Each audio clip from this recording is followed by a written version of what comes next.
여러분 안녕하십니까? YTN 뉴스 플러스 시작합니다.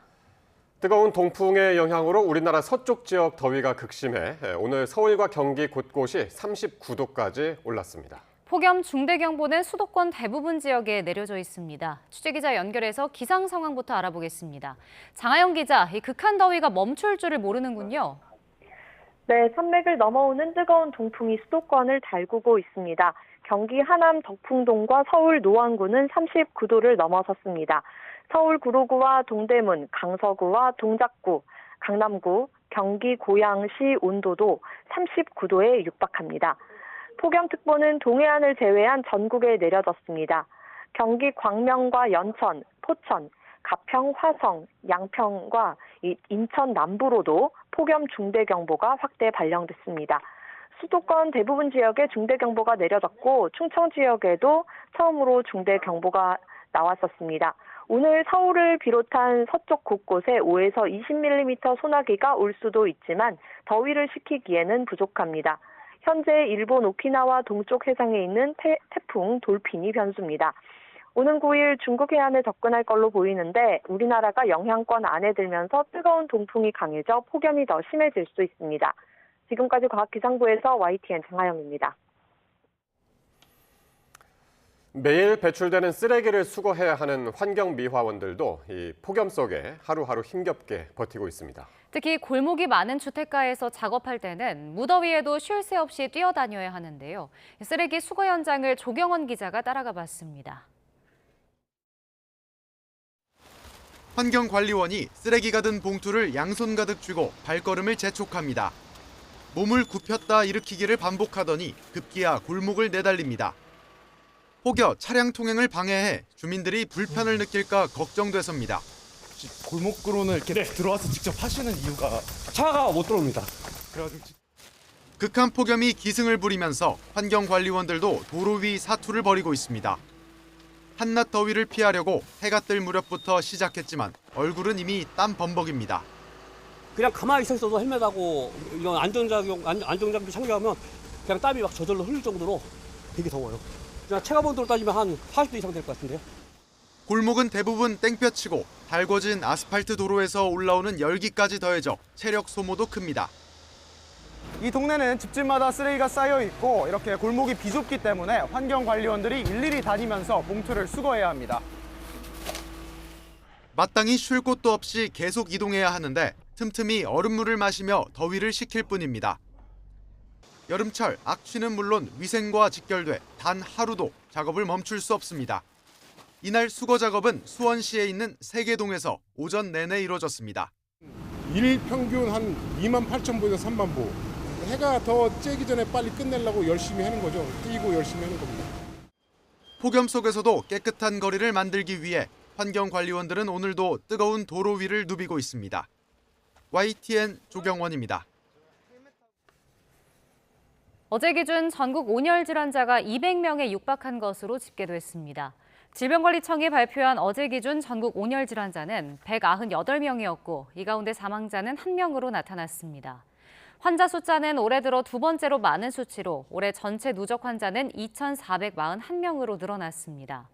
누적 추정 사망자도 21명으로 늘어 지난해 같은 기간 누적 사망자 숫자인 20명을 넘었습니다. 극심한 폭염 속에 응원하던 관중이 의식을 잃고 쓰러지는 사고가 발생한 프로야구가 이틀간 모든 경기를 취소했습니다. 긴급실행위원회를 소집해 폭염에 따른 경기 운영 방침을 원점에서 재검토하겠다고 밝혔습니다. 양시창 기자입니다. 야구 관중석에서 응원하던 20대 남성이 의식을 잃고 쓰러지면서 돌연 중단된 경기. 안전요원과 구급대원의 심폐소생술 끝에 간신히 의식을 회복해 병원에 옮겨졌지만 인천 문학경기장에서는 자칫 큰 사고로 이어질 뻔한 아찔한 광경이 펼쳐졌습니다. 이뿐만 아니라 또 다른 20대 남성도 경기가 끝난 뒤 관중석에서 쓰러져 병원에 옮겨지는 등 한 경기에서 발생한 온열 질환 의심 환자는 25명에 달했습니다. 경기별로 긴급 후송팀이라고 이제 3명 내지 5명 정도를 지정을 해서 그 환자가 발생했을 때 좀 차질 없이 이송할 수 있게끔.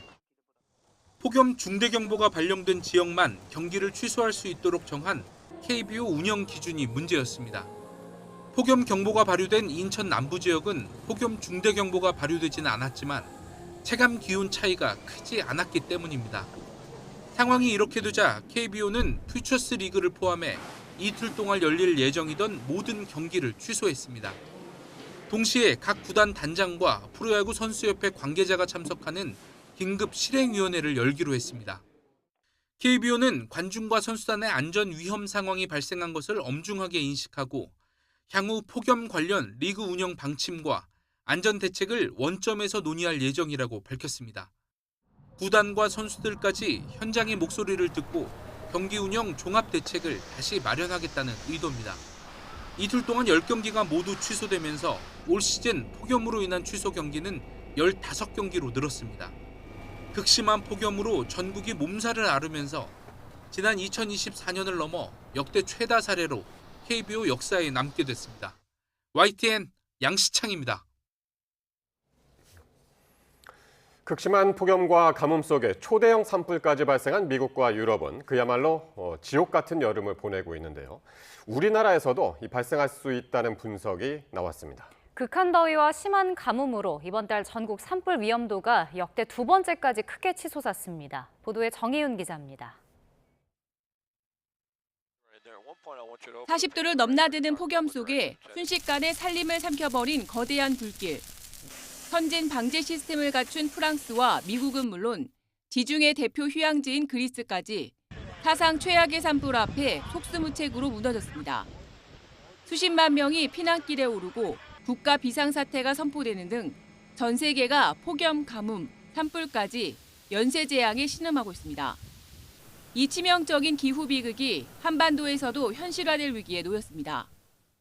극한 폭염의 경남 지방 누적 강수량은 평년의 20%대로 53년 내 역대 최저치를 기록했습니다. 대기와 지표면은 물론 전국의 산림까지 바싹 말라 작은 불씨만 생겨도 크게 번질 수 있는 화약고로 변한 겁니다.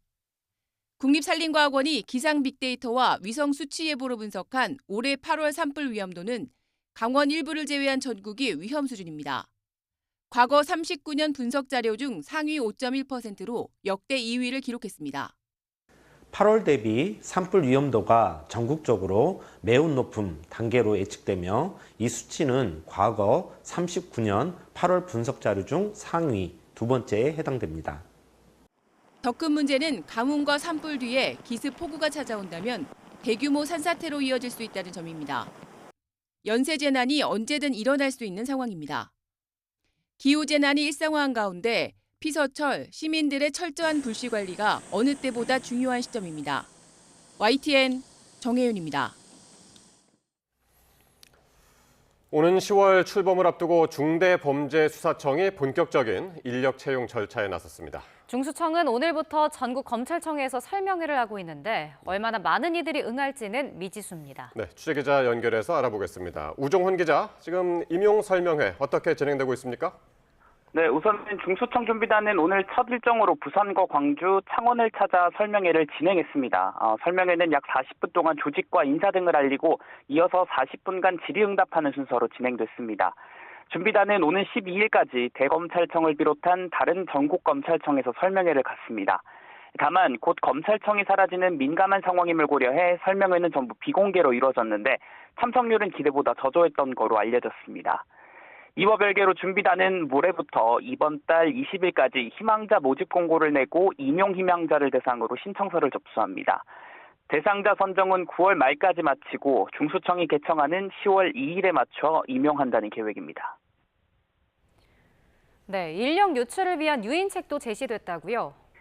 네, 그렇습니다. 중수청 준비단은 인력 확보를 위해 개청 초기 한시적으로 적용되는 특례를 마련했습니다. 현직 검사 중 10년 미만은 4급, 10년 이상은 3급, 차부장급은 2급, 지검장급 1급으로 시험 없이 채용하는 방안입니다. 또 이들의 봉급과 정년은 종전 수준을 유지하고 보수는 중수청 임용 전후를 비교해 유리한 금액으로 지급하도록 했습니다. 이를 둔 검찰 내부 반응은 엇갈립니다. 초임 검사가 3급 수준의 대우를 받는 점을 고려하면 4급으로의 사실상 직급 하향인데다 수사관으로 일원화되는 구조라 꺼려진다는 겁니다. 다만 임용을 꺼렸던 기류가 보안 수사권 폐지를 기점으로 설명회는 들어보자는 방향으로 바뀐 점도 일부 감지되고 있습니다. 준비단은 외부 인력 충원은 검찰청 인력의 지원에 따라 유동적이라고 했는데 결국 기존 검찰을 얼마만큼 유치할 수 있는지가 개청 초반에 성패를 가를 전망입니다. 지금까지 사회부에서 전해드렸습니다.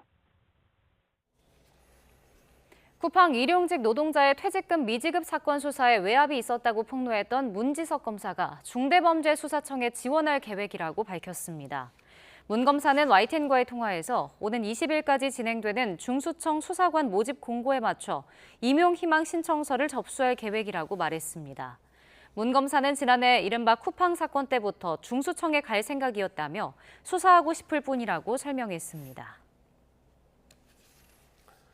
경찰청이 검사의 보안수사권 폐지를 골자로 한 개정 형사소송법 시행에 대비해 오늘부터 10월 2일까지 후속조치 TF를 운영합니다. 유재성 경찰청장 직무대행을 팀장으로 하는 TF는 매주 경찰 비리 징계 강화와 수사 인력, 예산 보강, 후속 법령 정비 방안을 점검합니다. 경찰은 개정 형사소송법이 현장에 안착하고 국민의 인권과 권익 보호로 이어질 수 있도록 후속 조치를 추진하겠다고 밝혔습니다. 이재명 대통령이 최근 사의를 표명했던 정성호 법무부 장관에게 잘하시고 잘 버티시라고 말한 것으로 알려졌습니다. 이 대통령은 어제 국무회의가 비공개로 전환된 이후 정 장관으로부터 교정시설 현황 관련 보고를 받은 뒤 회의를 마치며 이같이 언급했다고 회의 배석자들이 전했습니다. 이는 사실상 정 장관의 사의를 만류하며 오는 10월 공소청 출범 등을 주무부처인 법무부 장관으로서 잘 준비해달란 뜻을 전달한 것으로 풀이됩니다. 국민의힘 서범수 의원 등이 부산 돌려차기 사건 피해자를 희화화하는 듯한 발언을 해 파장이 이어졌습니다. 당사자들은 거듭 고개를 숙였지만 여야는 한 목소리로 부적절한 발언, 2차 가해라고 비판했습니다. 김다현 기자입니다. 형사소송법 개정안이 국무회의를 통과한 날 보수 야권은 검찰 보안수사권 필요성을 강조하기 위한 국회 간담회를 열었습니다. 부산 돌려차기 사건 피해자도 간담회에 참석했습니다. 그런데 국민의힘 서범수 의원이 사격 선수 출신인 진종호 의원을 부르더니 피해자를 희화화하는 듯한 발언을 내놨습니다. 돌려차기 한번 하죠. 진 의원은 저는 발보다 손을 잘 쓴다고 웃으며 대답했는데 2차 가해 비판이 일자 두 의원은 전적으로 자신의 잘못이다, 피해자의 아픔을 더욱 깊이 헤아리겠다며 고개를 숙였습니다. 피해자는 굳이 사과를 받을 필요는 없다면서 국민에게 지옥도가 펼쳐지는 상황에서 토론회의 본질이 흐려지진 않았으면 한다고 말했지만 정치권에선 적잖은 파장이 이어졌습니다. 더불어민주당은 피해자의 고통을 조롱한 2차 가해이자 국회의원으로서 최소한의 인권 감수성마저 저버린 망언이라고 비판했습니다. 한 여성의 삶을 송두리째 흔든 잔혹한 강력한 범죄입니다. 그런데 그 범죄를 희화하며 웃음거리로 삼았다니 도대체 무엇이 그리 가벼웠습니까? 국민의힘 내부에서도 부적절한 발언이었다는 지적이 잇따랐는데 특히 장동혁 대표는 실수로라도 할 수 없는 발언이라며 당대표로서 깊이 사죄한다고 밝혔습니다. 부적절이라는 수식어로 표현하는 것 자체가 부적절하다고 생각합니다. 깊이 사죄의 말씀을 드리겠습니다. 조국혁신당은 국민의힘이 외쳐온 피해자 보호가 얼마나 허구적이고 기만적인 정치쇼였는지 여실히 드러났다고 목소리를 높였습니다. 논란이 이어지는 가운데 국민의힘 일부 당원들은 서범수 의원을 당 중앙윤리위에 제소할 계획인 것으로 전해졌습니다. YTN 김다현입니다. 5.18 민주화운동 기념일에 이른바 탱크데이 행사를 진행해 논란을 빚은 스타벅스에 대해 경찰이 강제 수사에 나섰습니다. 검찰의 영장 반려로 한 차례 불발된 뒤 논란 2달여 만에 이루어진 첫 압수수색인데 자료가 온전히 남아있을지가 변수로 꼽힙니다. 보도에 표정우 기자입니다. 지난 5월 18일 스타벅스는 행사 홍보에 탱크데이와 책상의 탁이라는 문구를 사용했습니다. 비판이 거세자 신세계그룹은 사과하면서도 자체 감사에선 직원들의 고의성을 입증할 자료를 찾지 못했다고 밝혔습니다. 5.18 민주화운동 유가족 여러분, 박종철 열사 유가족 여러분, 광주 시민 여러분, 그리고 국민 여러분들께 신세계그룹 회장으로서 진심으로 머리 숙여 사죄드리며 여러분들의 용서를 구합니다.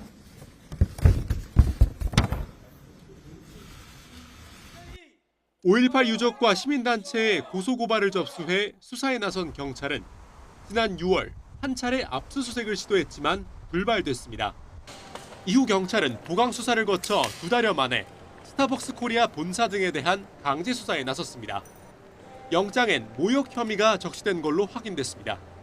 앞서 신세계그룹은 자체 감사 당시 행사기획 직원 일부가 휴대전화를 제출하지 않아 조사에 한계가 있었다고 밝혔는데 경찰은 이 감사가 부실하게 이뤄진 정황을 확인했다며 압수수색 배경을 설명했습니다. 또 당시 사측이 제출받지 못했던 직원들의 휴대전화와 행사 관련 내부 자료를 확보하는 데 주력했다고 설명했습니다. 경찰은 확보한 자료를 바탕으로 스타벅스 관계자들이 5.18 민주화운동 유공자를 모욕하려는 의도를 갖고 행사를 기획했는지 등을 확인할 방침입니다. YTN 표정우입니다. 주주단체가 성과급은 단체 교섭 대상이 아니라며 삼성전자와 SK하이닉스 대표이사들을 고발한 사건을 경기 남부경찰청이 수사합니다. 경기 남부경찰청 반부패 경제범죄수사대는 대한민국 주주운동본부가 특정 경제범죄법상 배임 혐의로 삼성전자와 SK하이닉스 대표이사를 고발한 사건을 최근 배당받았다고 밝혔습니다. 앞서 주주운동본부는 경찰청 국가수사본부에 고발장을 내며 삼성전자와 SK하이닉스가 노조의 성과급 지급 요구에 타협해 회사 재산을 유출하는 구조를 만들었다고 주장했습니다. 대한축구협회 축구대표팀 감독 선임 과정을 수사하고 있는 경찰이 홍명보 전 대표팀 감독을 처음 소환한 것으로 확인됐습니다. 서울경찰청 금융범죄수사대는 어제 홍명보 전 감독을 피고발인 신분으로 불러 조사했습니다. 홍 전 감독은 지난달 2일 시민단체로부터 축구대표팀 감독 선임과 관련해 업무방해와 업무상 배임 등의 혐의로 고발됐습니다. 종합특검팀이 윤석열 정부 초기부터 배우자인 김건희 씨를 위한 대형 집무실이 대통령실에 설치됐다는 진술을 확보했습니다. 아무것도 아닌 사람이라던 김건희 씨가 정권 초기부터 비선에서 권력을 행사했는지가 특검 수사를 통해 밝혀질지 주목됩니다. 보도에 임혜진 기자입니다.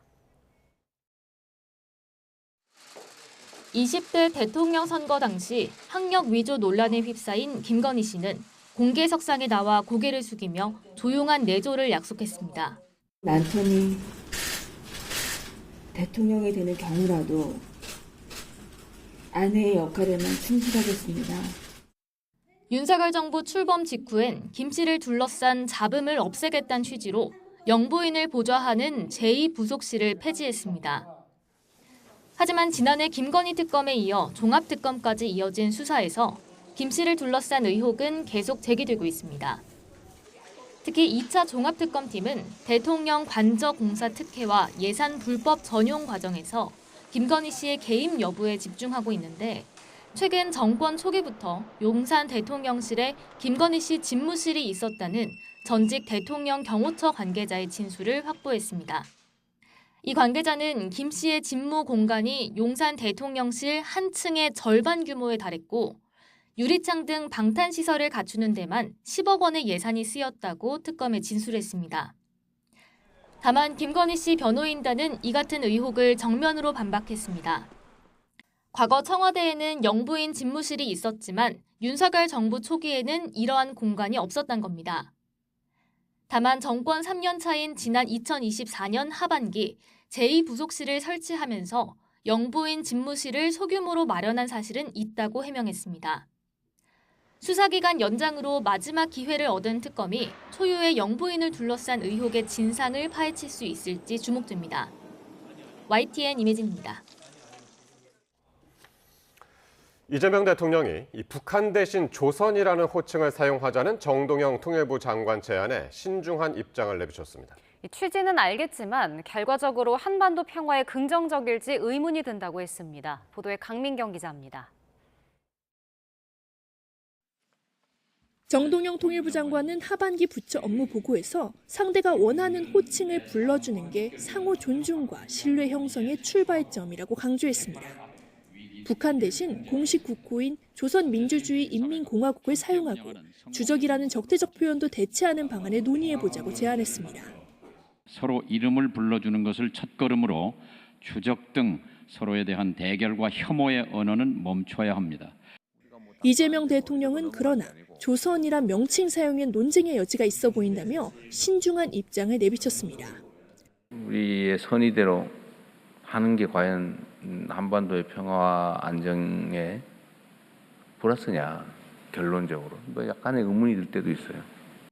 9.19 군사합의를 복원하겠다는 통일부 구상에 대해서도 안보를 포기하는 거냐는 식의 반격이 나오는 게 현실이라며 다각적인 검토를 주문했습니다. 이 대통령이 신중론에 무게를 실으며 통일부가 올해 연말 국방백서 2026 발간을 염두에 두고 내놓은 주적 용어 대체 구상에도 빨간불이 켜졌다는 해석이 나옵니다. 평화공존을 추구하면서 주적은 적합하지 않죠. 노무현 정부와 문재인 정부가 사용했던 위협이라는 표현이 적절하다고 생각합니다. 정 장관은 또 9월 유엔 총회를 교두보 삼아 북미 회담과 사자대화 동력 확보에 박차를 가하고 러시아가 주도하는 동방경제 포럼에는 정부 차원의 참석을 검토하겠다고 했습니다. 하지만 조현 외교부 장관은 이상주의에 근거한 희망일 뿐 부처 간 논의를 거친 게 아니라고 난색을 표하며 또 한 번 대북 정책 이견을 내비쳤습니다. YTN 강민경입니다. 우크라이나 접경지인 러시아 서부에 북한의 미사일 부대가 배치됐다는 우크라이나 당국의 발표가 나왔습니다. 우크라이나 정보총국은 로이터 통신에 북한 미사일 부대가 러시아 서부에 배치되기 시작했으며 이곳에 탄도미사일 120발과 발사대 6기가 투입될 수 있다고 주장했습니다. 그러면서 현재 북한 미사일 부대가 약 90명으로 구성됐으며 러시아 보로네시 지역에 제111 미사일 여단에 배속될 것이라고 밝혔습니다.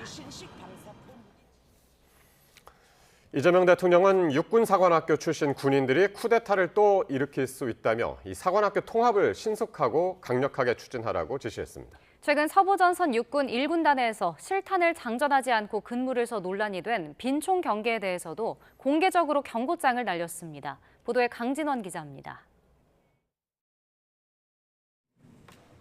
육사 출신 군인들이 그동안 쿠데타를 주도했다는 이재명 대통령의 언급은 육해공 사관학교 통합을 둘러싼 논란을 거론하는 과정에서 나왔습니다. 통합 국군 사관학교 설치와 관련해서 논란들이 있는데 지금은 대한민국의 군사 쿠데타가 몇 번이었어요? 3번. 국군 사관학교 설립에 대한 군내 반발을 겨냥한 건데 특히 육사를 정조준했습니다. 쿠데타의 중심에 모두 육군 사관학교가 있었는데 한 번도 책임을 묻지 않았다며 뼈 있는 말을 남겼습니다. 앞으로 또 할 수도 있잖아요. 누가 상상했겠어요, 또 할 줄을. 대한민국이 민주화됐고 전 세계가 바라보는 선진국이 됐는데. 12.3 비상계엄에 동조했던 육사 출신 군인들의 행태를 지적하며 신속하고 강력한 사관학교 통합을 지시했습니다. 이를 통해 일부 군인들이 무리를 지어 쿠데타를 일으킬 가능성 자체를 없애야 한다는 겁니다. 이 대통령은 서부전선을 지키는 육군 1군단에서 최근 불거진 빈총 경계도 질타했습니다.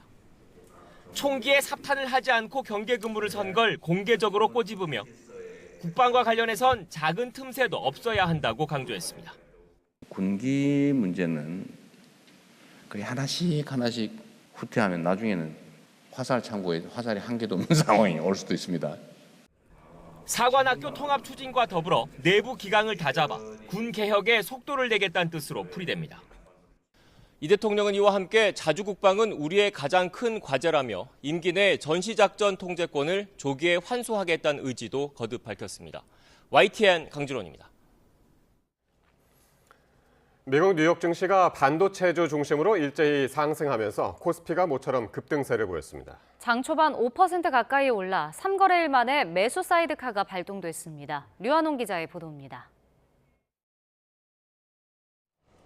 코스피가 3.9% 오른 6,603으로 출발해 3.8% 오른 6,598로 마감했습니다.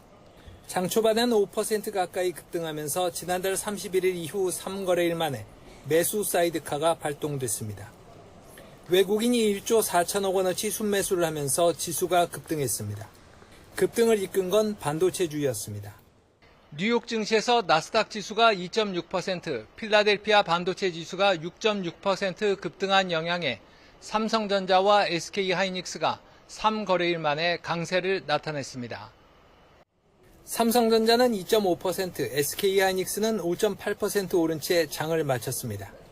시가총액 상위 종목 대부분 상승했고 HD 현대중공업과 두산에너빌리티, LS일렉트릭과 LG전자, 한화오션 등 조선과 전력, AI 등이 강세였습니다. 미국 스페이스X 실적 발표에서 메모리 반도체 수급 전망이 앞으로도 공급이 여전히 부족하고 수요가 더 늘어날 수 있다라는 전망이 제기되면서 한국 메모리 반도체 기업들의 실적에 대한 기대감이 살아난 점이 코스피 강세를 주도했다라고 볼 수 있을 것 같습니다. 코스닥 지수는 4거래일 연속 강세를 이어갔습니다. 1.8% 오른 759로 출발해 2.4% 오른 799.6으로 마감했습니다.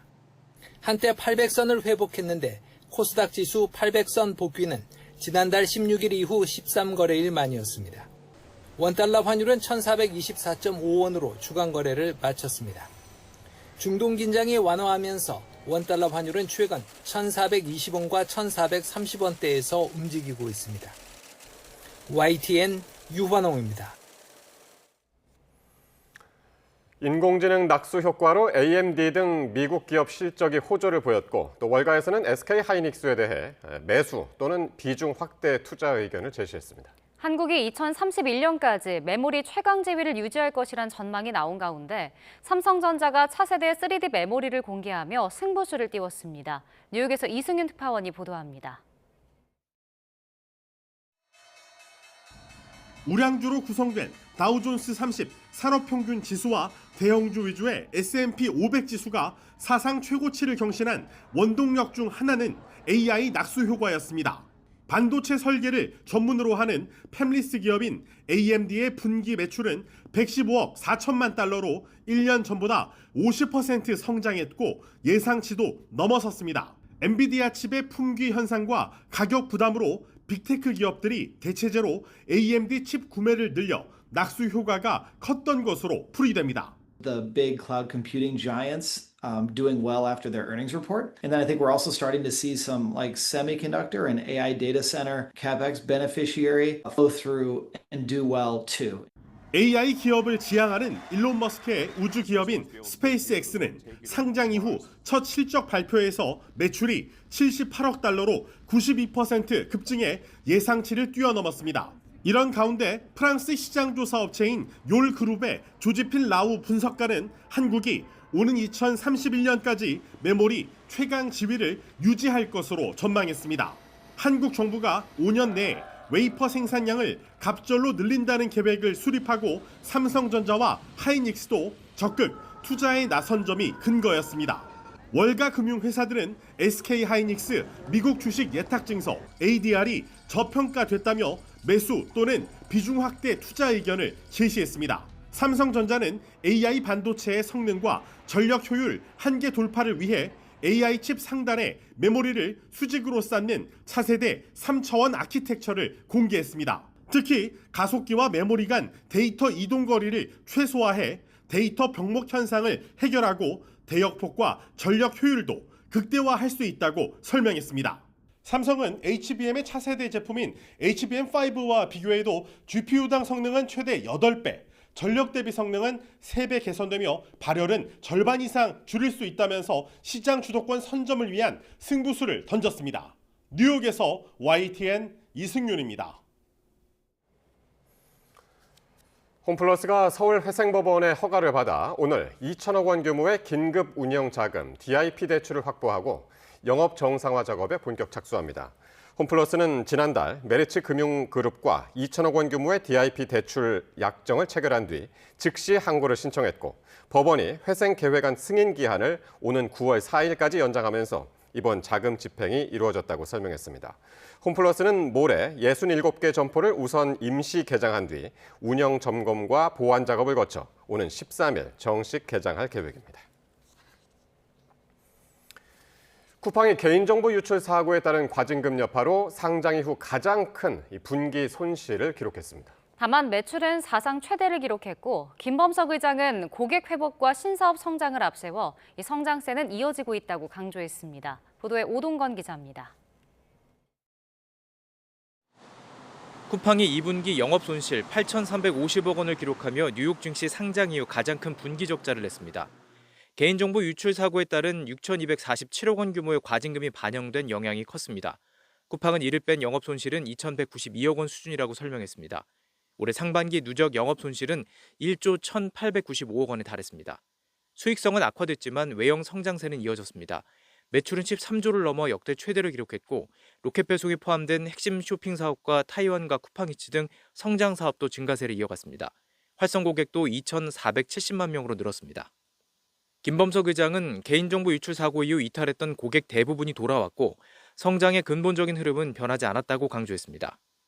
The vast majority of the spend the incident disrupted is back and growing the way it did before. 김 의장은 와우 회원 수도 사고 이전 수준을 넘어섰다며 앞으로 매출 증가로 이어질 것으로 기대했습니다. 하지만 전문가들은 신뢰를 회복하기 위해 상당한 마케팅 비용이 투입된 만큼 앞으로는 성장보다 사회적 책임 이행이 중요한 과제가 될 것으로 보고 있습니다. 제재금도 있었지만 막대한 마케팅 비용을 씀으로써 소비자 신뢰를 회복하는 데 비용이 많이 들어간다는 의미가 있고요. 고객들의 신뢰를 회복하고 사회적 책임을 다할지가 지켜볼 부분이라고 생각합니다. 또 해결해야 할 숙제도 남아 있습니다. 쿠팡은 최근 국세청 세무조사에 따른 약 3천억 원의 추가 세금의 불복 절차를 진행할 예정이며 인천 물류센터 화재 손실도 3분기부터 반영될 예정입니다. 여기에 개인정보 유출 과징금을 둘러싼 한미 간 외교적 논란도 이어지고 있습니다. 쿠팡은 성장 흐름 회복을 자신하고 있지만 세금과 물류센터 화재 손실 등 추가 비용이 예고된 만큼 다음 분기 실적이 쿠팡의 회복 여부를 가늠할 분수령이 될 전망입니다. YTN 오동건입니다. 미국과 이란이 호르무즈 해협의 임시 개방에 합의한 것으로 알려졌습니다. 일단 2달 동안은 이른바 통행료는 받지 않기로 했지만 대신 해협의 통제권은 사실상 이란에 넘겼습니다. 보도에 김선중 기자입니다. 호르무즈 해협 재개방을 위한 합의안이 우여곡절 끝에 마무리됐습니다. 미국 온라인 매체 악시오스는 미국과 이란이 호르무즈 해협의 2달간 임시 개방에 합의했다고 보도했습니다. 논란이 됐던 이른바 통행료나 수수료는 임시 개방하는 기간에는 받지 않기로 했습니다. 들어올 때는 이란 영해를, 나올 때는 오만 영해를 지나고 기뢰 제거 작업을 마친 뒤에 중앙 항로를 이용하도록 했습니다. 사실상 이란의 요구를 상당 부분 수용한 건데 호르무즈에 대한 이란의 통제권을 일정 부분 인정한 것으로 보입니다. 트럼프 대통령은 이란과 매우 좋은 논의를 진행 중이라며 호르무즈 해협이 곧 열릴 것이라고 소개했습니다.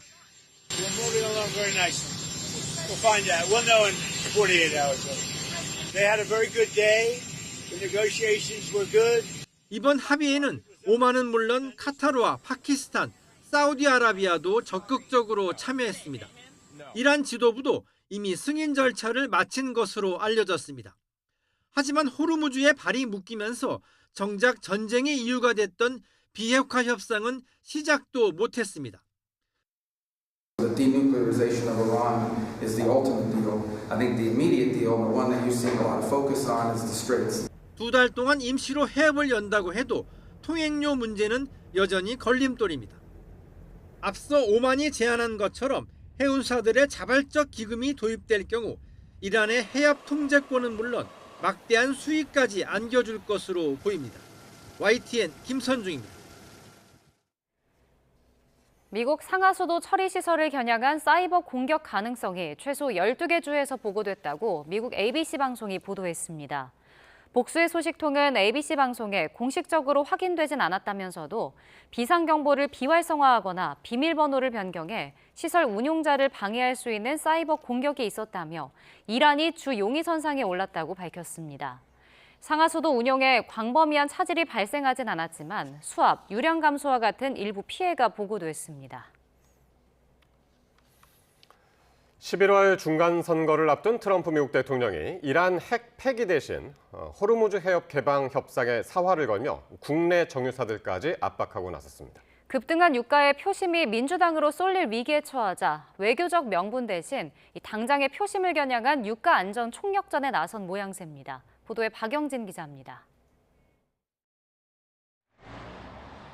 미국 내 휘발유 가격은 전쟁 이후 37%나 폭등해 소비자들의 부담을 키우고 있습니다. 11월 선거를 앞둔 트럼프 대통령에게 유가 상승은 최대 악재 중 하나로 꼽힙니다. 트럼프 대통령은 전쟁으로 고유가 수혜를 입고 있는 정유사들을 공개 비판하며 여론 달래기에 나섰습니다. 엑선모빌과 쉐브론 등 거대 정유사들을 직접 거명하며 기름값을 낮추라고 강하게 압박했습니다. Chevron, too much money. ExxonMobil, too much money.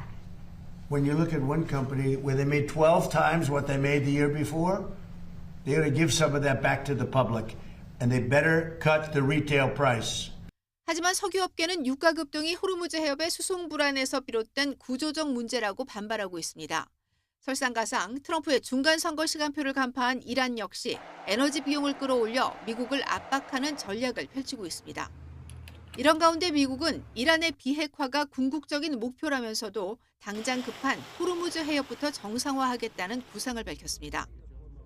So the denuclearization of Iran is the ultimate deal. I think the immediate deal, the one that you're seeing a lot of focus on, is the Straits. 국제 경제에 미치는 영향을 고려한 것이라지만 유가 상승에 따른 국내 민심 악화를 막기 위한 계산이라는 분석입니다. 그러나 이란이 해협 내 선박 입항 통제권과 통학료 부과를 요구하며 기싸움을 이어가고 있어 최종 타결까지는 진통이 예상됩니다. 결국 11월 선거 전까지 유가를 안정시켜야 하는 트럼프 대통령이 이란의 깐깐한 요구를 어디까지 수용할지가 향후 중동 정세의 최대 변수가 될 전망입니다. YTN 박영진입니다. 폭염 경보가 내려진 충북 청주에서 이 강아지 한 마리가 놀이터 기둥에 묶인 채 버려졌다가 구조됐습니다. 당시 낮 기온은 35도를 넘었는데 경찰은 강아지를 버린 30대 여성을 입건해 경위를 조사하고 있습니다. 보도에 김기수 기자입니다. 작은 강아지 한 마리가 놀이터 기둥에 묶여 있고 낯선 사람을 향해 연신 지저댑니다. 기둥에는 유기 중이라는 문구가 적힌 종이가 붙어 있고 새 주인을 찾는다는 내용이 적혀 있습니다. 지난 1일 충북 청주에서 견주가 대낮에 강아지 한 마리를 버려둔 건데 당시 청주에는 폭염 경보가 내려졌고 낮 기온이 35도를 넘었습니다. 강아지가 유기됐던 현장입니다. 한낮에는 바닥에 손바닥을 가만히 두고 있기 힘들 정도로 뜨거운데 이곳에 한동안 방치했던 것으로 보입니다. 더위에 지쳐가던 강아지는 인근을 지나던 한 시민에게 발견돼 물을 주기도 했지만 사람에 대한 경계가 심해 쉽게 다가갈 수 없었습니다. 강아지 짖는 소리가 나가지고 뭐지 하고 그 공원 쪽으로 갔는데 그 땡볕에 놀이기구에 강아지가 묶여 있더라고요. 물도 안 마시고 그냥 그 놀이기구 밑에 이렇게 들어가 있더라고요. 이후 SNS에 구조글을 올렸고 또 다른 시민이 경찰에 신고하면서 강아지는 반려동물 보호센터로 무사히 입소했습니다. 보호센터 측은 강아지가 태어난 지 1년이 채 안 된 치와와로 검진 결과 건강에는 큰 이상이 없다고 밝혔습니다. 또 사건 처리 결과에 따라 입양 절차를 진행할 예정이라고 설명했습니다. 지난해에만 모두 8만 5천여 마리의 유기동물이 구조된 것으로 파악됐는데 이 가운데 30% 가까이가 6월부터 8월 여름철에 집중된 것으로 나타났습니다. 경찰은 강아지를 유기한 30대 여성 A씨를 동물보호법 위반 혐의로 불구속 입건하고 정확한 사건 경위 등을 조사하고 있습니다. YTN 김기수입니다. 오늘 새벽 1시쯤 충남 서산 지곡면에 있는 아파트에서 낙뢰 추정 정전이 발생해 1,980가구가 에어컨 등 냉방기구를 사용하지 못해 큰 불편을 겪었습니다. 복구 작업은 오후 3시쯤 마무리돼 정전 발생 14시간 만에 전기 공급이 재개됐습니다. 비슷한 시각 서산 음안면 일대에서도 낙뢰로 전신주 일부 설비가 고장나 정전이 발생했다가 약 1시간 만에 복구됐습니다. 오늘 낮 12시 45분쯤 서울 강일동에 있는 수도권 제1순환고속도로 강일나들목 인근에서 1톤 화물차가 넘어졌습니다. 이 사고로 50대 운전자가 경상을 입었고 화물차에 가득 실려있던 달걀이 도로로 쏟아져 한때 7개 차로 가운데 2개 차로가 통제됐습니다. 경찰은 앞서가던 승용차와 8톤 화물차의 접촉사고로 해당 화물차가 급히 서려다가 쓰러진 것으로 보고 경위를 조사하고 있습니다. 정부의 부동산 세제 개편안으로 비거주 1주택자나 임대사업자 등의 세금 부담은 이전보다 커질 전망입니다. 실거주 중심의 주택시장 개편 흐름에 전세 매물은 줄어들고 또 집주인들이 월세를 올려서 세 부담을 떠넘길 수 있다는 관측이 나오면서 세입자들의 불안감은 높아지고 있습니다. 정현우 기자의 보도입니다. 상대적 중저가 지역으로 신혼부부 등이 선호하는 3,000세대짜리 서울 관악구 대단지 아파트. 인근 공인중개사 사무소들엔 가뭄에 콩나듯 전세 매물 딱지가 붙어 있습니다. 단지를 통틀어 매물로 등록돼 있는 전셋집은 단 7개뿐인 상황입니다. 품귀 현상 속 이곳 아파트 전용 면적 84제곱미터짜리 평균 전세 보증금은 최근 6달 사이 5천만 원가량 오를 정도였습니다. 이번 세제 개편안이 겨눈 초고가 지역이 아니기에 해당 아파트에 사는 1주택자들의 보유세와 양도세 부담은 일단 크게 가중되진 않을 전망입니다. 다만 주택시장이 실거주 위주로 개편되면서 전세 매물은 더욱 쪼그라들며 세입자들의 불안은 커질 것으로 보입니다. 우선 보유세와 양도세 부담이 늘어날 비거주 1주택자들이 세금 절약을 위해 실거주로 돌아설 유인이 커졌습니다. 거주 안 하고 저 세금을 때리고 이렇게 하면 내라도 당장 집에 들어가서 살아야 될 것 같더라고요. 전세 더 없어질 것 같은데요. 주인들이 입수할 것 같은데요. 여기에 임대사업자들의 양도소득세 부담을 점차 높이는 정책도 전반적인 전세 매물 축소 가능성을 키우고 있습니다. 정부는 조정 대상 지역에 있는 매입 임대 아파트의 양도소득세 공제 혜택을 오는 2029년까지 단계적으로 없애겠다는 방침입니다. 그 기간 안에 임대사업자들이 아파트를 처분하게 된다면 전월세 물량도 점차 줄어들 수밖에 없는 구조입니다. 집을 팔게 되면 토지 거래가 때문에 또 다른 누군가 집주인들이 들어와서 실거주 임무를 채워야 되니까 세입자는 튕겨나갑니다. 최대 피해자는 세입자들이 될 것 같습니다. 또 늘어난 세금 부담을 집주인들이 전세를 월세로 전환하는 방법 등으로 전가할 수 있다는 우려 속에 세입자들을 보호할 수 있는 대책을 요구하는 목소리가 당분간 이어질 것으로 보입니다. YTN 정현우입니다. 55세에서 79세 사이 고령 인구 가운데 취업자 수가 1,000만 명을 돌파했습니다. 고령자들의 은퇴 희망 시점도 평균 73.6세로 점점 높아지고 있는데 이 직업능력 개발 훈련 참여 비중은 오히려 낮아졌습니다. 이승은 기자가 보도합니다. 지난 5월 기준 55세에서 79세 사이 취업자가 1,012만 5천 명을 기록했습니다. 2005년 관련 통계를 작성하기 시작한 이후 처음 1,000만 명을 넘었습니다. 10년 사이 51%가 늘어 15세 이상 취업자 3명 가운데 1명을 넘었습니다.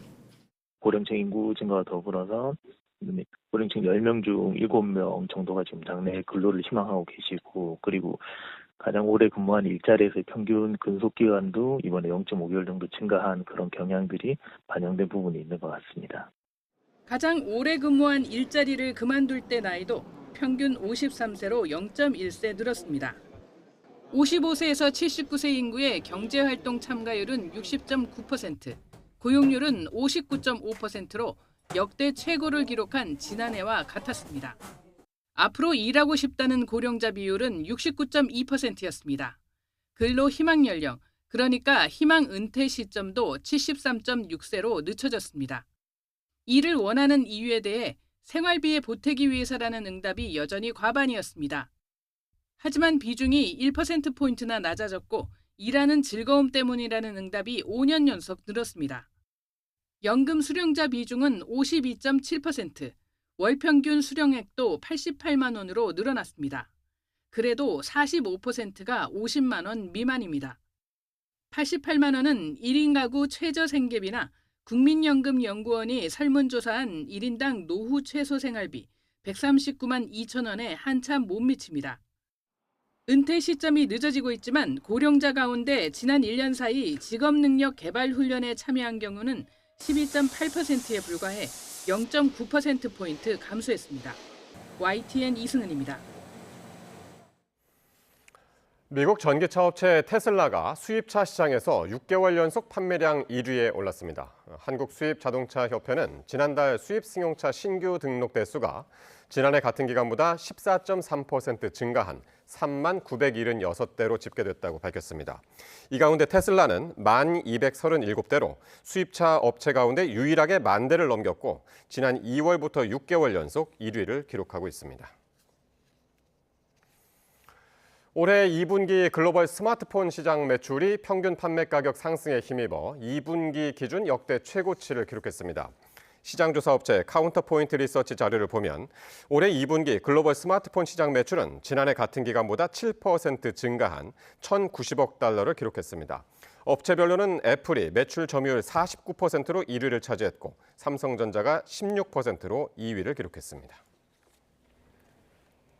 내년 3월 개교 예정이던 대전 유성구의 한 초등학교 신축 공사가 갑자기 중단됐습니다. 시행사와 교육청이 공사비 분담 문제를 두고 맞서는 사이 주민들은 아이들의 학습권 보장을 촉구하고 나섰습니다. 보도에 오승훈 기자입니다.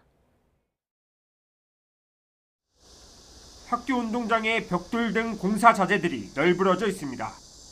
복도에는 토사와 시멘트 등이 쌓여 있고 수도 배관도 그대로 노출돼 있습니다. 내년 3월 개교 예정인 대전 유성구의 한 초등학교입니다. 공사비 문제로 지난달 말부터 시공이 전면 중단됐습니다. 시행사는 지난 2021년 민간 임대주택 사업 승인의 조건으로 초등학교를 새로 지어 소유권을 넘기기로 대전시 교육청과 협약을 맺었습니다.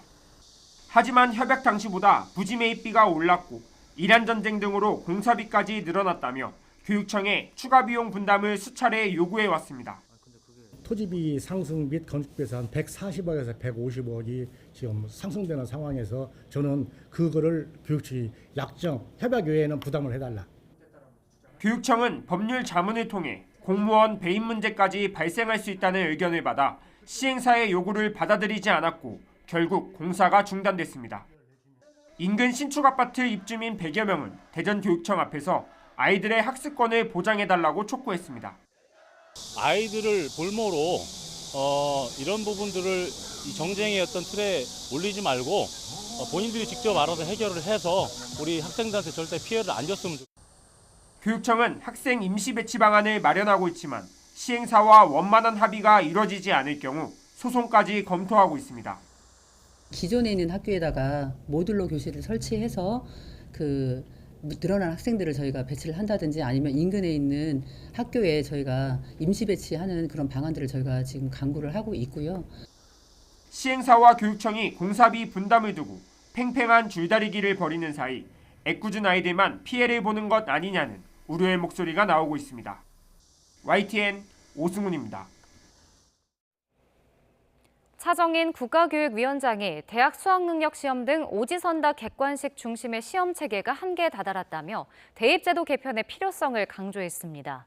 차 위원장은 오늘 청와대에서 열린 국가교육위원회 대통령 업무보고에서 현행 시험 체제는 학생들이 무한 반복해 문제풀이 훈련을 하도록 한다며 지적 능력과 사고력, 창의력을 그다지 기르지 못한다고 밝혔습니다. 이어 수능에서 서술 논술형 평가 방식을 도입하면 공교육도 바뀌게 된다며 공정성 시비에 대해서는 인공지능을 활용해 전국 데이터를 축적하면 해결이 가능하다고 강조했습니다. 40도가 넘는 기록적인 폭염으로 양산이 양프리카란 별칭을 얻는 등 인터넷에서 더위 관련 밈이 공감을 얻고 있습니다. 시민들의 온열 질환을 예방하기 위한 폭염 경고도 한층 친숙한 방식으로 바뀌고 있습니다. 보도에 김승환 기자입니다. 에어컨이 나오는 실내에서 문을 열고 밖으로 나서는 순간 온몸이 불길에 휩싸입니다. 문 밖에 나서자마자 숨이 턱 막히는 요즘 더위를 과장해 표현한 이 같은 콘텐츠가 SNS에서 잇따라 제작되고 있습니다. 역대 최고 기온을 경신한 양산은 어느새 아프리카를 빗댄 양프리카가 됐습니다. 옥수수가 양산에선 팝콘이 아니라 새까맣게 타버린 모습으로 그려지고 어디 갔다 왔어라는 질문에 구워진 고구마와 오징어 등이 양산이라고 답하는 밈까지 등장해 웃음을 자아냅니다. 그룹 에이티즈의 인기곡 배드 안무는 온열질환 예방 캠페인으로 이어졌습니다. 멤버 최산의 이름을 활용해 폭염엔 양산을 쓰자는 메시지를 담아 기상청 직원들이 직접 춤을 췄고 무더위 속에서 일하는 택배업체 역시 같은 한물을 활용해 간이 쉼터 설치와 냉방장치 보강 등 폭염 안전 대책을 알렸습니다. 마치 슈퍼 히어로처럼 선글라스와 음료수를 챙기며 등장한 소방대원도 온열 질환 예방 수칙을 전합니다. 최근 영화 스파이더맨4로 극장가를 달구고 있는 할리우드 스타 톰 홀랜드도 기상청과 손잡고 폭염 예방 캠페인에 나섰습니다. Hey, what's up everyone? It's your friendly neighborhood Spider-Man here with some heat wave safety tips. First up, stay hydrated.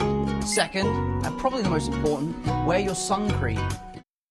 연일 이어지는 폭염 속에서도 사람들은 밈과 유머를 나누며 잠시나마 무더위를 잊고 있습니다. YTN 김승환입니다. 기록적인 무더위에 지쳐가는 이번 주, 전 세계에서 모인 태권도 유단자들이 이 화끈한 격파와 시원한 발차기로 무더위를 날렸습니다. 세계 태권도 한마당에서 펼쳐진 태권도의 진수를 이경재 기자가 취재했습니다.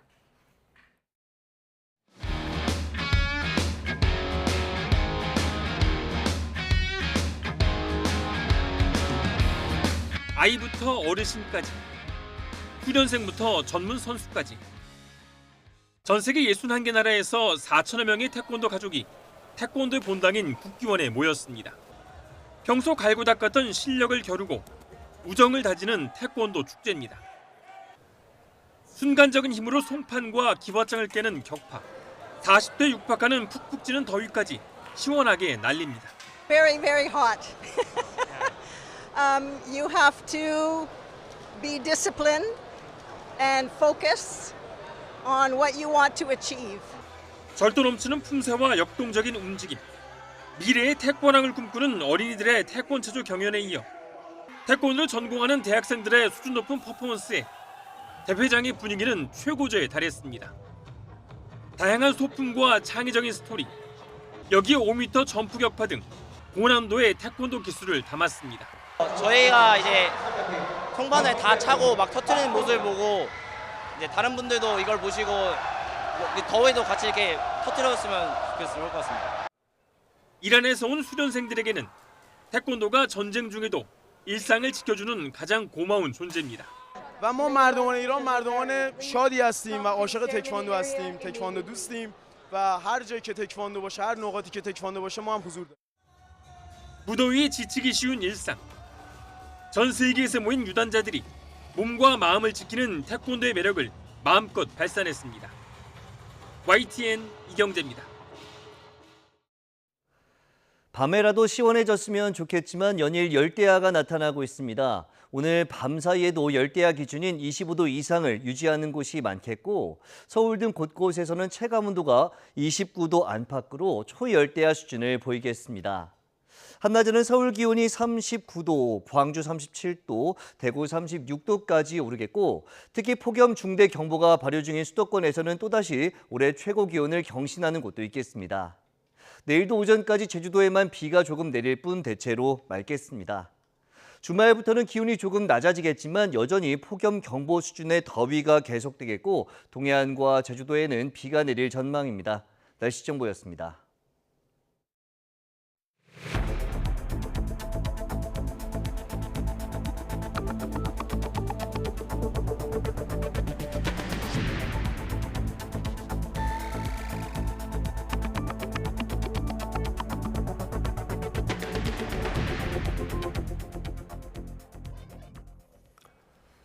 미국 뉴욕 증시가 반도체주 중심으로 일제히 상승하면서 코스피가 모처럼 급등세를 보였습니다. 장 초반 5% 가까이 올라 3거래일 만에 매수 사이드카가 발동됐습니다. 보도에 유한홍 기자입니다. 코스피가 3.9% 오른 6,603으로 출발해 3.8% 오른 6,598로 마감했습니다. 장 초반엔 5% 가까이 급등하면서 지난달 31일 이후 3거래일 만에 매수 사이드카가 발동됐습니다. 외국인이 1조 4천억 원어치 순매수를 하면서 지수가 급등했습니다. 급등을 이끈 건 반도체주였습니다. 뉴욕 증시에서 나스닥 지수가 2.6%, 필라델피아 반도체 지수가 6.6% 급등한 영향에 삼성전자와 SK하이닉스가 3거래일 만에 강세를 나타냈습니다. 삼성전자는 2.5%, SK하이닉스는 5.8% 오른 채 장을 마쳤습니다. 시가총액 상위 종목 대부분 상승했고 HD 현대중공업과 두산에너빌리티, LS일렉트릭과 LG전자, 한화오션 등 조선과 전력, AI 등이 강세였습니다. 미국 스페이스X 실적 발표에서 메모리 반도체 수급 전망이 앞으로도 공급이 여전히 부족하고 수요가 더 늘어날 수 있다라는 전망이 제기되면서 한국 메모리 반도체 기업들의 실적에 대한 기대감이 살아난 점이 코스피 강세를 주도했다라고 볼 수 있을 것 같습니다. 코스닥 지수는 4거래일 연속 강세를 이어갔습니다. 1.8% 오른 759로 출발해 2.4% 오른 799.6으로 마감했습니다. 한때 800선을 회복했는데 코스닥 지수 800선 복귀는 지난달 16일 이후 13거래일 만이었습니다. 원달러 환율은 1424.5원으로 주간 거래를 마쳤습니다. 중동 긴장이 완화하면서 원달러 환율은 최근 1420원과 1430원대에서 움직이고 있습니다. YTN 유환홍입니다. 쿠팡 INC가 개인정보 유출 과징금 여파로 올해 2분기 8,350억 원의 영업 손실을 기록하며 적자로 전환했습니다. 이는 지난 2021년 뉴욕 증시 상장 이후 분기 기준 최대 규모의 영업 손실입니다. 개인정보보호위원회가 부과한 6,247억 원의 과징금이 반영된 영향으로 쿠팡은 과징금을 제외하면 영업 손실은 2,192억 원이라고 설명했습니다. 2분기 매출은 13조 3,007억 원으로 지난해 같은 기간보다 4% 늘어 역대 최대를 기록했습니다.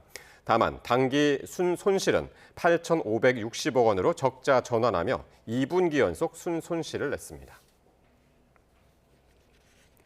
김범석 쿠팡 INC 의장이 개인정보 유출 여파로 상장 이후 최대 규모의 영업 손실을 기록했지만 와우 회원 회복과 신사업 확대를 바탕으로 성장세를 이어가겠다고 밝혔습니다. 김 회장은 2분기 실적 발표 컨퍼런스 콜에서 개인정보 유출 사고로 영향을 받았던 고객 지출의 대부분이 회복됐고 와우 멤버십 회원 수도 사고 이전 수준을 넘어섰다며 성장의 근본적인 흐름은 변하지 않았다고 말했습니다. 또 현재 사상 최대 수준의 회원 수가 시차를 두고 매출에 반영될 것이라고 설명했습니다. 8월 들어서 가공식품 가격 인상이 본격화하고 있습니다. 라면과 냉동식품, 외식 프랜차이즈에 이어 패션업계까지 가격을 올리면서 소비자 부담이 더 커질 거란 우려가 나옵니다. 보도에 오동건 기자입니다. 8월 들어 농심이 라면과 스낵, 음료 등 43개 브랜드 제품의 출고가를 평균 5.8% 올렸습니다. 대표 제품인 육개장 사발면은 1,200원에서 1,300원으로, 새우깡은 1,500원에서 1,600원으로 각각 100원씩 인상됐습니다. 농심뿐만이 아닙니다.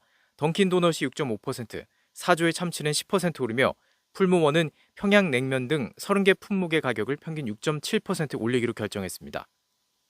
아무래도 제일 식료품 비해서 제일 많이 차지하는 부분이다 보니까 좀 그만큼의 늘어난 부담이 확 커지는 것처럼 느껴지죠, 확실히. 업계는 공통적으로 포장재 원료인 나프타 가격 상승과 고환율로 원가 부담이 커졌다고 설명합니다. 그런데 의류 원단과 포장재에도 나프타가 쓰이면서 패션업계 역시 가격 인상 대열에 합류했습니다. 무신사 스탠다드도 220개 품목의 판매 가격을 최대 20% 인상합니다. 대표적인 바지와 자켓은 10,000원 인상되는데 회사 측은 원가 상승분을 내부적으로 흡수해왔다며 원가 상승을 가격 인상의 이유로 들었습니다. 국제유가와 나프타 가격은 이란과 이스라엘의 무력 충돌을 격화했던 당시 크게 뛰었습니다. 기업들은 원재료를 충분히 확보해놓고 사용하는 만큼 당시 오른 원가가 이제 제품 가격에 본격적으로 반영되기 시작했다는 분석입니다. 나프타 같은 원재료는 수개월치 재고를 확보해 사용하기 때문에 가격 반영에는 시차가 있습니다. 지금 나타나는 가격 인상은 시작에 불과할 가능성이 있습니다. 정부는 장바구니 부담을 덜기 위해 이달 한 달 동안 라면과 빵, 커피 등 주요 가공식품을 할인 판매하는 행사를 지원하기로 했습니다. 소비자들이 가격 인상 부담을 조금이라도 덜 수 있도록 유통업계와 함께 할인전을 확대한다는 계획입니다. 하지만 할인 행사는 한시적인 대책에 그칠 수밖에 없습니다.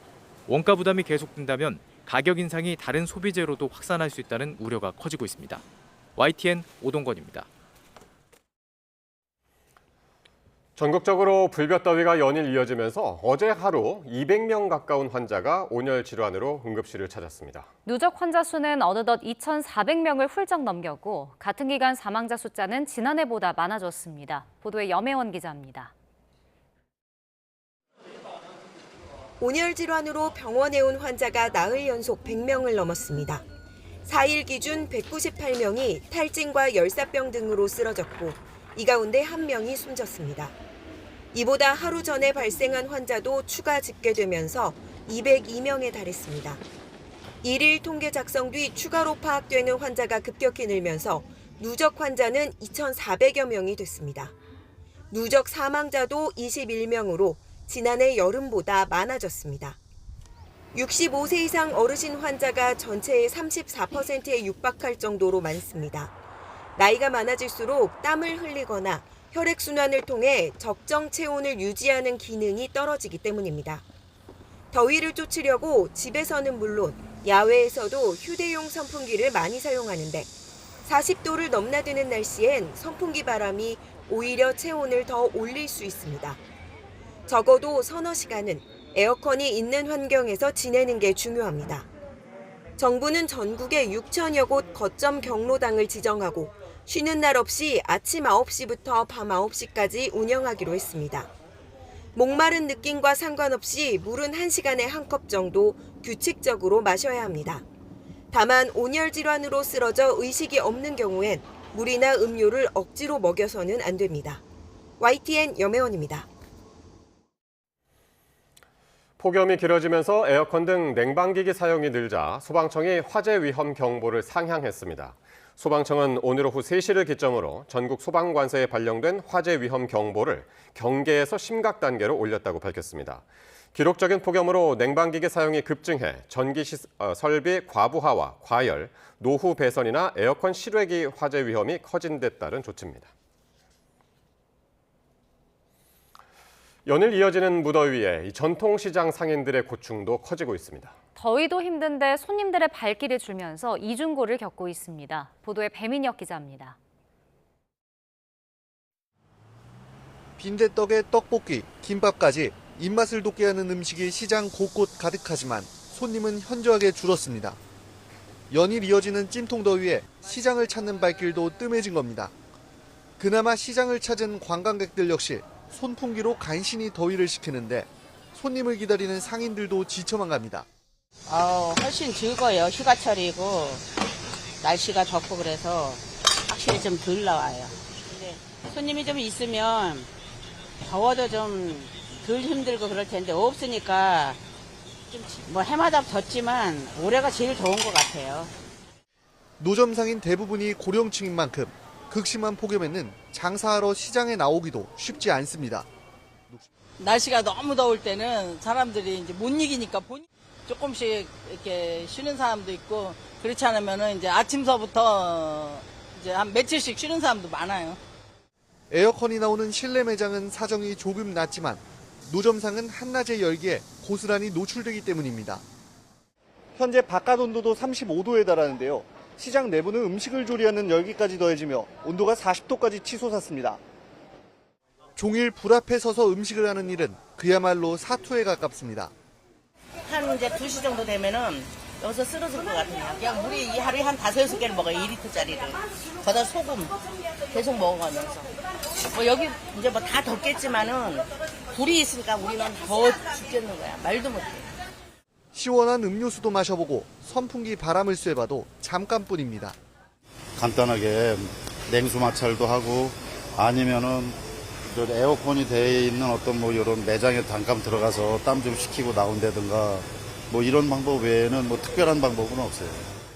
전례 없는 더위에 손님까지 줄어든 시장 상인들에게 올여름은 유난히 버겁습니다. YTN 배민혁입니다. 폭염이 쉼없이 이어지는 요즘 차라리 폭우가 오기를 바라게 되는데요. 특히 지난달부터 장맛비가 많이 내리지 않았던 영남 지역이 비상입니다. 40도가 넘는 폭염과 열대야, 극심한 가뭄까지 겹쳐 이례적이었던 7월 기후 분석이 나왔습니다. 김민경 기자가 보도합니다. 기상청장입니다. 기상청은 오늘 10시를 기해 경북 남부 2개시, 경상과 포항의 폭염 중대경보를 발표했습니다. 폭염특보 시행 18년 만에 처음 도입된 폭염 중대경보. 장마철에 사상 첫 중대경보가 내려진 영남 지역은 비 대신 기록적인 폭염을 견뎌야 했습니다. 경남의 장마철 강수량은 68mm. 평년의 20% 수준에 그치며 기후 통계 작성 이후 가장 적었고 기상 가뭄도 20.7일로 전국에서 가장 길게 이어졌습니다. 대구와 구미, 밀양은 한 달의 절반 이상 폭염이 이어졌고 양산은 기상 관측사상 처음으로 40도를 넘어섰습니다. 부산도 38.8도를 기록하며 122년 관측 역사상 가장 뜨거운 7월을 보냈습니다. 극심한 더위는 밤에도 이어졌습니다. 전국 평균 최저기온은 역대 가장 높았고 평균 열대야 일수는 9.7일로 평년의 3.5배에 달해 역대 최다를 기록했습니다. 기상청은 정체전선이 중부에 머무는 동안 영남은 북태평양 고기압의 영향권에 들면서 폭염과 가뭄이 심해졌다고 분석했습니다. 중부지방은 정체전선이 머물면서 장마비가 이어졌지만 영남지방은 북태평양 고기압 아래 맑은 날씨가 계속됐습니다. 특히 하순에는 서풍과 지형 효과가 더해지면서 기록적인 폭염이 이어졌습니다. 장마철에도 지역에 따라 호우와 폭염, 가뭄이 극명하게 엇갈린 지난 7월. 기상청은 기후 변동성이 커지면서 이 같은 극한 기상과 지역 양극화가 더욱 뚜렷해질 수 있다는 무거운 전망을 내놨습니다. YTN 김민경입니다. 극한 폭염에 영산강 지류도 몸살을 앓고 있습니다. 연녹색의 수생식물이 급증하면서 녹조처럼 번지고 있는데 영산강은 수문을 추가 개방하고 녹조 예방에 나섰습니다. 보도에 오선열 기자입니다. 영산강으로 흘러드는 국가하천 나주 지석천입니다. 하천이 잔디밭처럼 온통 연녹색으로 변했습니다. 가까이 다가가 보니 작은 이파리들이 다닥다닥 모여 물 위에 떠 있습니다. 하천을 뒤덮은 식물은 개구리밥이라는 부유성 수생식물입니다. 극한 폭염에 수온이 크게 오르면서 유속이 느린 곳마다 왕성하게 증식했습니다. 개구리밥이 분포된 구간만 2km에 달합니다. 연일 강한 햇빛에 수온이 상승하면서 대규모로 번식한 겁니다. 없었어. 생긴 처음이요. 그러면 모르지 저거 내 것인가 뭔가 저 밭인지 무엇인지 모르지 저것이 지금. 개구리밥은 유해 식물은 아니지만 대규모로 고사할 경우 수질 오염으로 이어집니다. 또 수면을 덮어 햇빛을 맞게 되면 하천 생태계까지 위협할 수 있습니다. 저 강폭 좁은 데는 어떻게 보면은 오염됐다고 할까? 물이 안 흐르고 비가 안 오고 아무래도 온도가 상승되니까.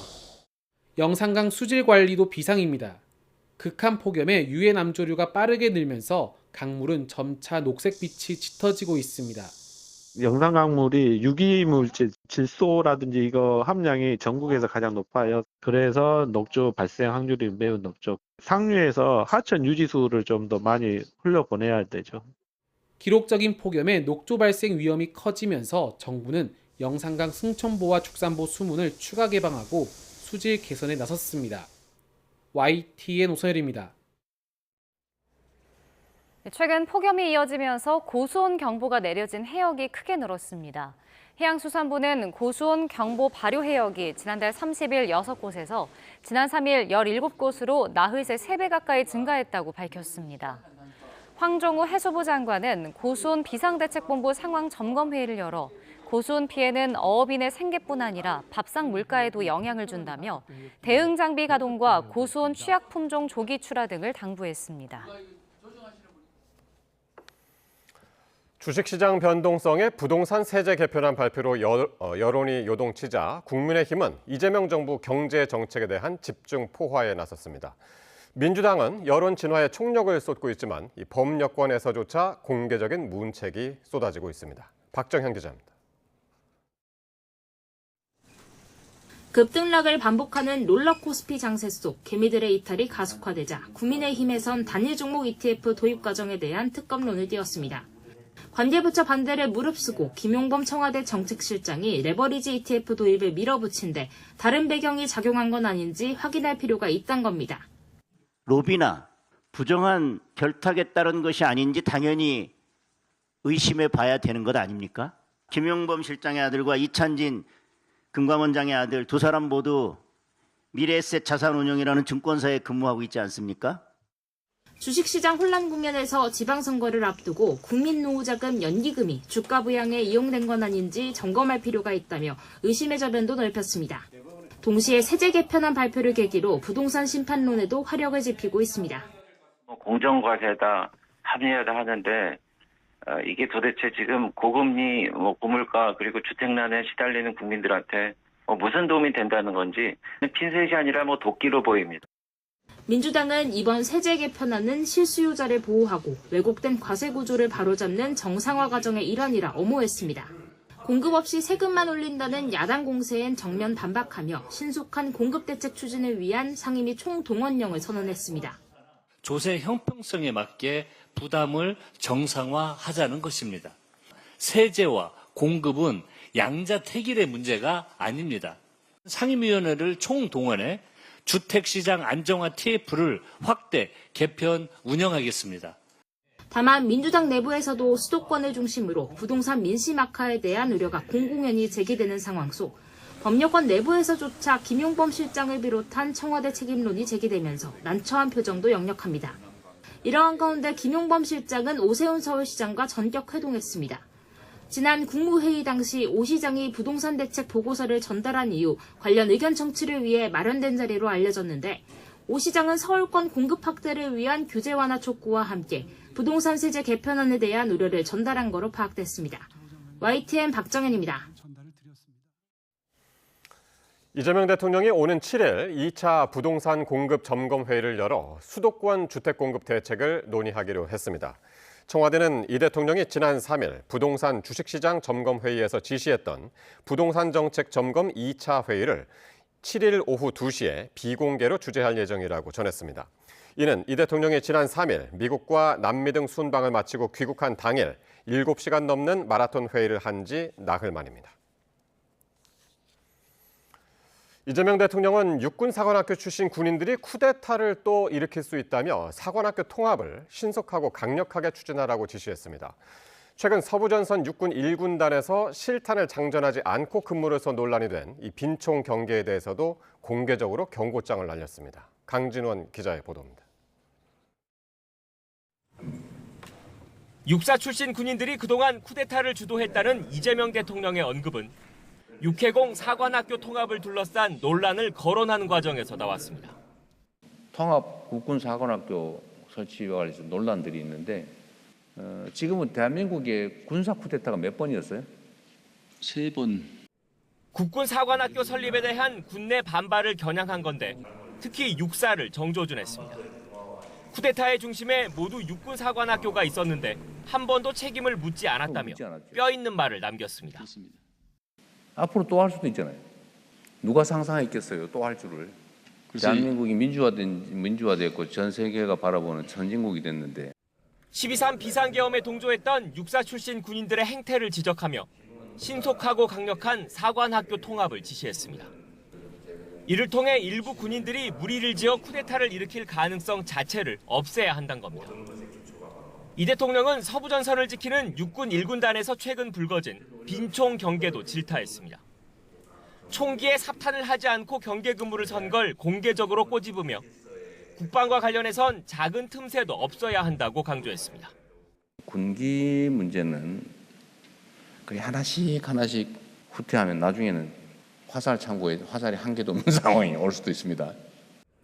사관학교 통합 추진과 더불어 내부 기강을 다잡아 군 개혁에 속도를 내겠다는 뜻으로 풀이됩니다. 이 대통령은 이와 함께 자주국방은 우리의 가장 큰 과제라며 임기 내 전시작전 통제권을 조기에 환수하겠다는 의지도 거듭 밝혔습니다. YTN 강준원입니다. 정동영 통일부 장관이 북한 대신 조선이라는 호칭을 사용하자고 제안했습니다. 이재명 대통령은 취지는 알겠지만 결과적으로 한반도 평화에 긍정적일지 의문이 든다고 했습니다. 강민경 기자입니다. 정동영 통일부 장관은 하반기 부처 업무 보고에서 상대가 원하는 호칭을 불러주는 게 상호 존중과 신뢰 형성의 출발점이라고 강조했습니다. 북한 대신 공식 국호인 조선민주주의인민공화국을 사용하고 주적이라는 적대적 표현도 대체하는 방안을 논의해보자고 제안했습니다. 서로 이름을 불러주는 것을 첫걸음으로 추적 등 서로에 대한 대결과 혐오의 언어는 멈춰야 합니다. 이재명 대통령은 그러나 조선이란 명칭 사용엔 논쟁의 여지가 있어 보인다며 신중한 입장을 내비쳤습니다. 우리의 선의대로 하는 게 과연 한반도의 평화와 안정에 플러스냐, 결론적으로. 약간의 의문이 들 때도 있어요.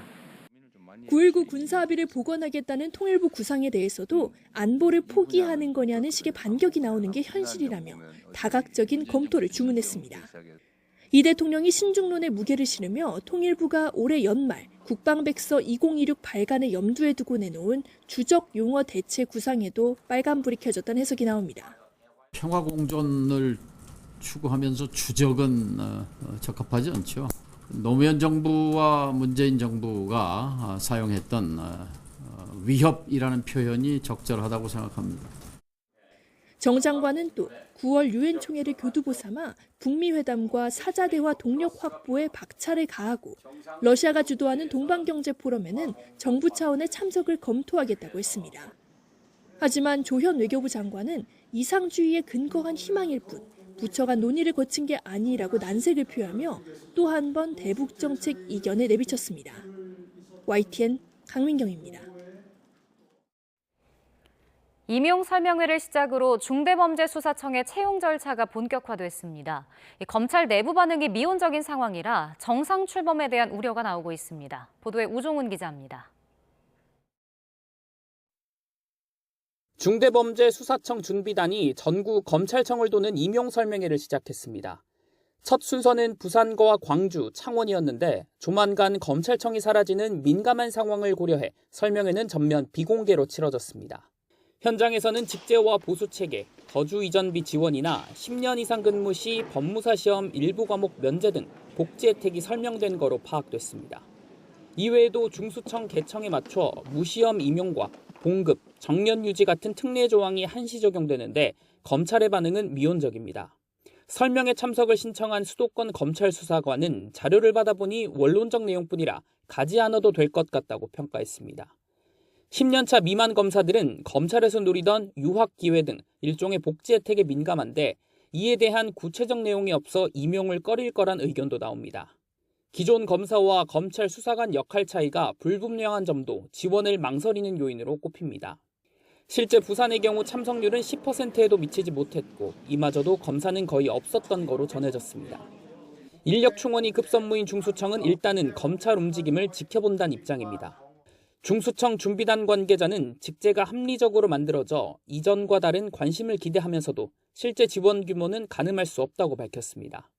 중수청으로 갈 검사의 구체적 역할은 물론 변호사 등 외부 인력 채용 규모 역시 검찰 측 지원 결과를 살펴본 뒤에야 윤곽이 잡힐 전망입니다.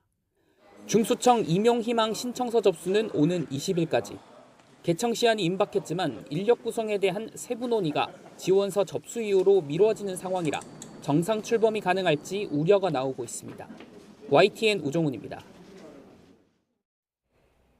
이재명 대통령이 최근 사의를 표명했던 정성호 법무부 장관에게 잘하시고 잘 버티시라고 말한 것으로 알려졌습니다.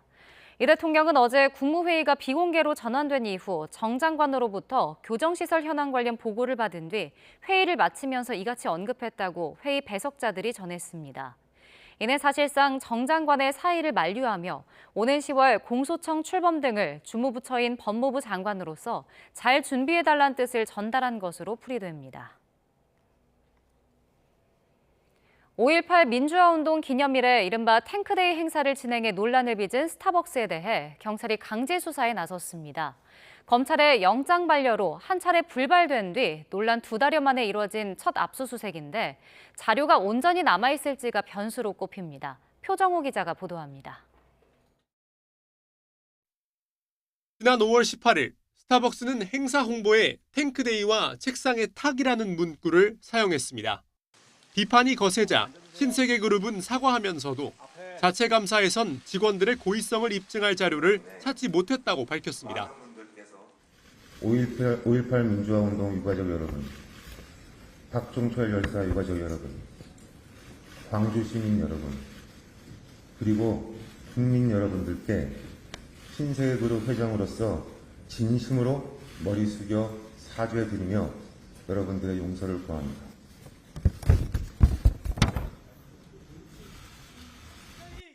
(5.18) 유족과 시민단체의 고소고발을 접수해 수사에 나선 경찰은 지난 6월 한 차례 압수수색을 시도했지만 불발됐습니다. 이후 경찰은 보강 수사를 거쳐 2달여 만에 스타벅스 코리아 본사 등에 대한 강제 수사에 나섰습니다. 영장엔 모욕 혐의가 적시된 걸로 확인됐습니다. 앞서 신세계그룹은 자체 감사 당시 행사기획 직원 일부가 휴대전화를 제출하지 않아 조사에 한계가 있었다고 밝혔는데 경찰은 이 감사가 부실하게 이뤄진 정황을 확인했다며 압수수색 배경을 설명했습니다. 또 당시 사측이 제출받지 못했던 직원들의 휴대전화와 행사 관련 내부 자료를 확보하는 데 주력했다고 설명했습니다. 경찰은 확보한 자료를 바탕으로 스타벅스 관계자들이 5.18 민주화운동 유공자를 모욕하려는 의도를 갖고 행사를 기획했는지 등을 확인할 방침입니다. YTN 표정우입니다. 윤석열 정권 당시 대통령 관저 이전 부실감사 의혹으로 구속된 유병우 감사원 감사위원이 법원의 구속 여부를 다시 심사해달라고 요청했습니다. 유 의원은 어제 서울중앙지방법원에 구속 적부심을 청구했습니다. 구속 적부심은 피의자의 구속 필요성과 적법성을 구속 이후에 법원이 다시 판단하는 제도로 유 의원에 대한 신문기일은 내일 오후 2시 10분에 진행됩니다. 유 의원은 대통령실 관저 이전 감사 과정에서 결과 조작이나 축소, 은폐에 관여한 혐의를 받고 있습니다. 2차 종합특검이 우방국에 계엄 정당화 메시지를 전달한 혐의를 받는 김태우 전 국가안보실 1차장의 공소장 변경을 검토하는 것으로 파악됐습니다. 특검은 구속 기소된 김 전 차장의 직권남용 권리행사방해 혐의를 내란 중요 임무 종사로 변경할지 살펴보고 있습니다. 앞서 특검은 내란 종료 시점을 비상계엄이 해제된 2024년 12월 4일이 아닌 윤 전 대통령 탄핵소추안이 가결돼 직무가 정지된 같은 달 14일로 특정할 수 있을지 검토해왔습니다. 특검 관계자는 구속영장 청구 과정에선 법적 쟁점을 줄이기 위해 계엄 해제 이후 발생한 김 전 차장의 메시지 전파 행위에 내란이 아닌 직권남용 혐의를 적용했었다고 설명했습니다. 일본 정부가 지난달 28일 발생한 규슈 구마모토 지진을 특별재해로 지정하는 방안을 추진한다고 교도통신이 보도했습니다. 일본 정부 고위 당국자에 따르면 일본 정부는 오는 7일 가기에서 이번 구마모토 지진을 특별재해로 지정하는 방향으로 조율에 들어간 것으로 전해졌습니다. 특별재해 지역으로 지정되면 정부 예산에서 지방자치단체 지원하는 교부세율을 높일 수 있으며 예비비를 통한 신속한 복구비 집행도 가능해집니다. 강진이 휩쓴 일본 구마모토의 폭염이 이어지면서 임시 거처에서 생활하는 이재민들의 고통이 커지고 있습니다. 반려동물은 대피소도 못 들어가면서 더 힘겹게 더위를 버티고 있는데 한 동물병원이 전문 피난소를 열어서 눈길을 끌고 있습니다. 도쿄에서 이승배 특파원이 전해드립니다. 구마모토를 휩쓸고 간 강진에 터전을 잃은 이재민들 대피소 생활이 길어지고 있습니다. 비록 누울 자리 공간 정도지만 에어컨 바람이 나오고 짭지만 씻을 수 있어 그나마 폭염을 피할 수가 있습니다. 하지만 반려동물이 있는 집은 주로 차에서 생활하고 있습니다. 대피소에 함께 들어갈 수 없기 때문입니다. 飲み物とその日の分のご飯と買って食べて車の中で夜寝るんですけど、夜中に結構地震ちょっと来るんでやっぱ寝れないですよね。 갈 곳 잃은 이재민들에게 한 동물병원이 손을 내밀었습니다. 병원 일부를 임시 숙소로 바꾸고 반려동물 전문 피난소를 열었습니다. 개와 고양이는 같은 공간에 함께 지낼 수 없어 방을 따로 구분하고 사생활 보호를 위해 텐트도 설치했습니다. 보호자들은 아무리 힘들어도 두고 갈 수 없었다고 말했습니다. やっぱ家族みたいな存在なんで、できれば一緒に、いたいんで大切な存在です。 이 동물병원은 10년 전 지진 때도 대피소를 운영했습니다. 지난 2011년 동일본 대지진 때 현장에서 자원봉사를 하면서 필요성을 절감했기 때문입니다. やっぱり災害の時にはやっぱりお家の中でワンちゃん猫ちゃんも一緒に、ね、いるっていうのがもう普通のことなんだよね今。だけど犬猫ワンちゃんと猫ちゃんを飼ってない人は一緒にはいたくないんですよねやっぱりね。 재해 상황에서 약자인 반려동물에게 눈을 돌리는 것, 이것이 진짜 방제라고 말합니다. だからペットと一緒にいる避難所が絶対必要。避難所にはここに来たいんだけどペットを置いてはいけないっていうのが今の人だからペットを飼ってる人は必死でここを探しますよやっぱり。 도쿄에서 YTN 이승매입니다.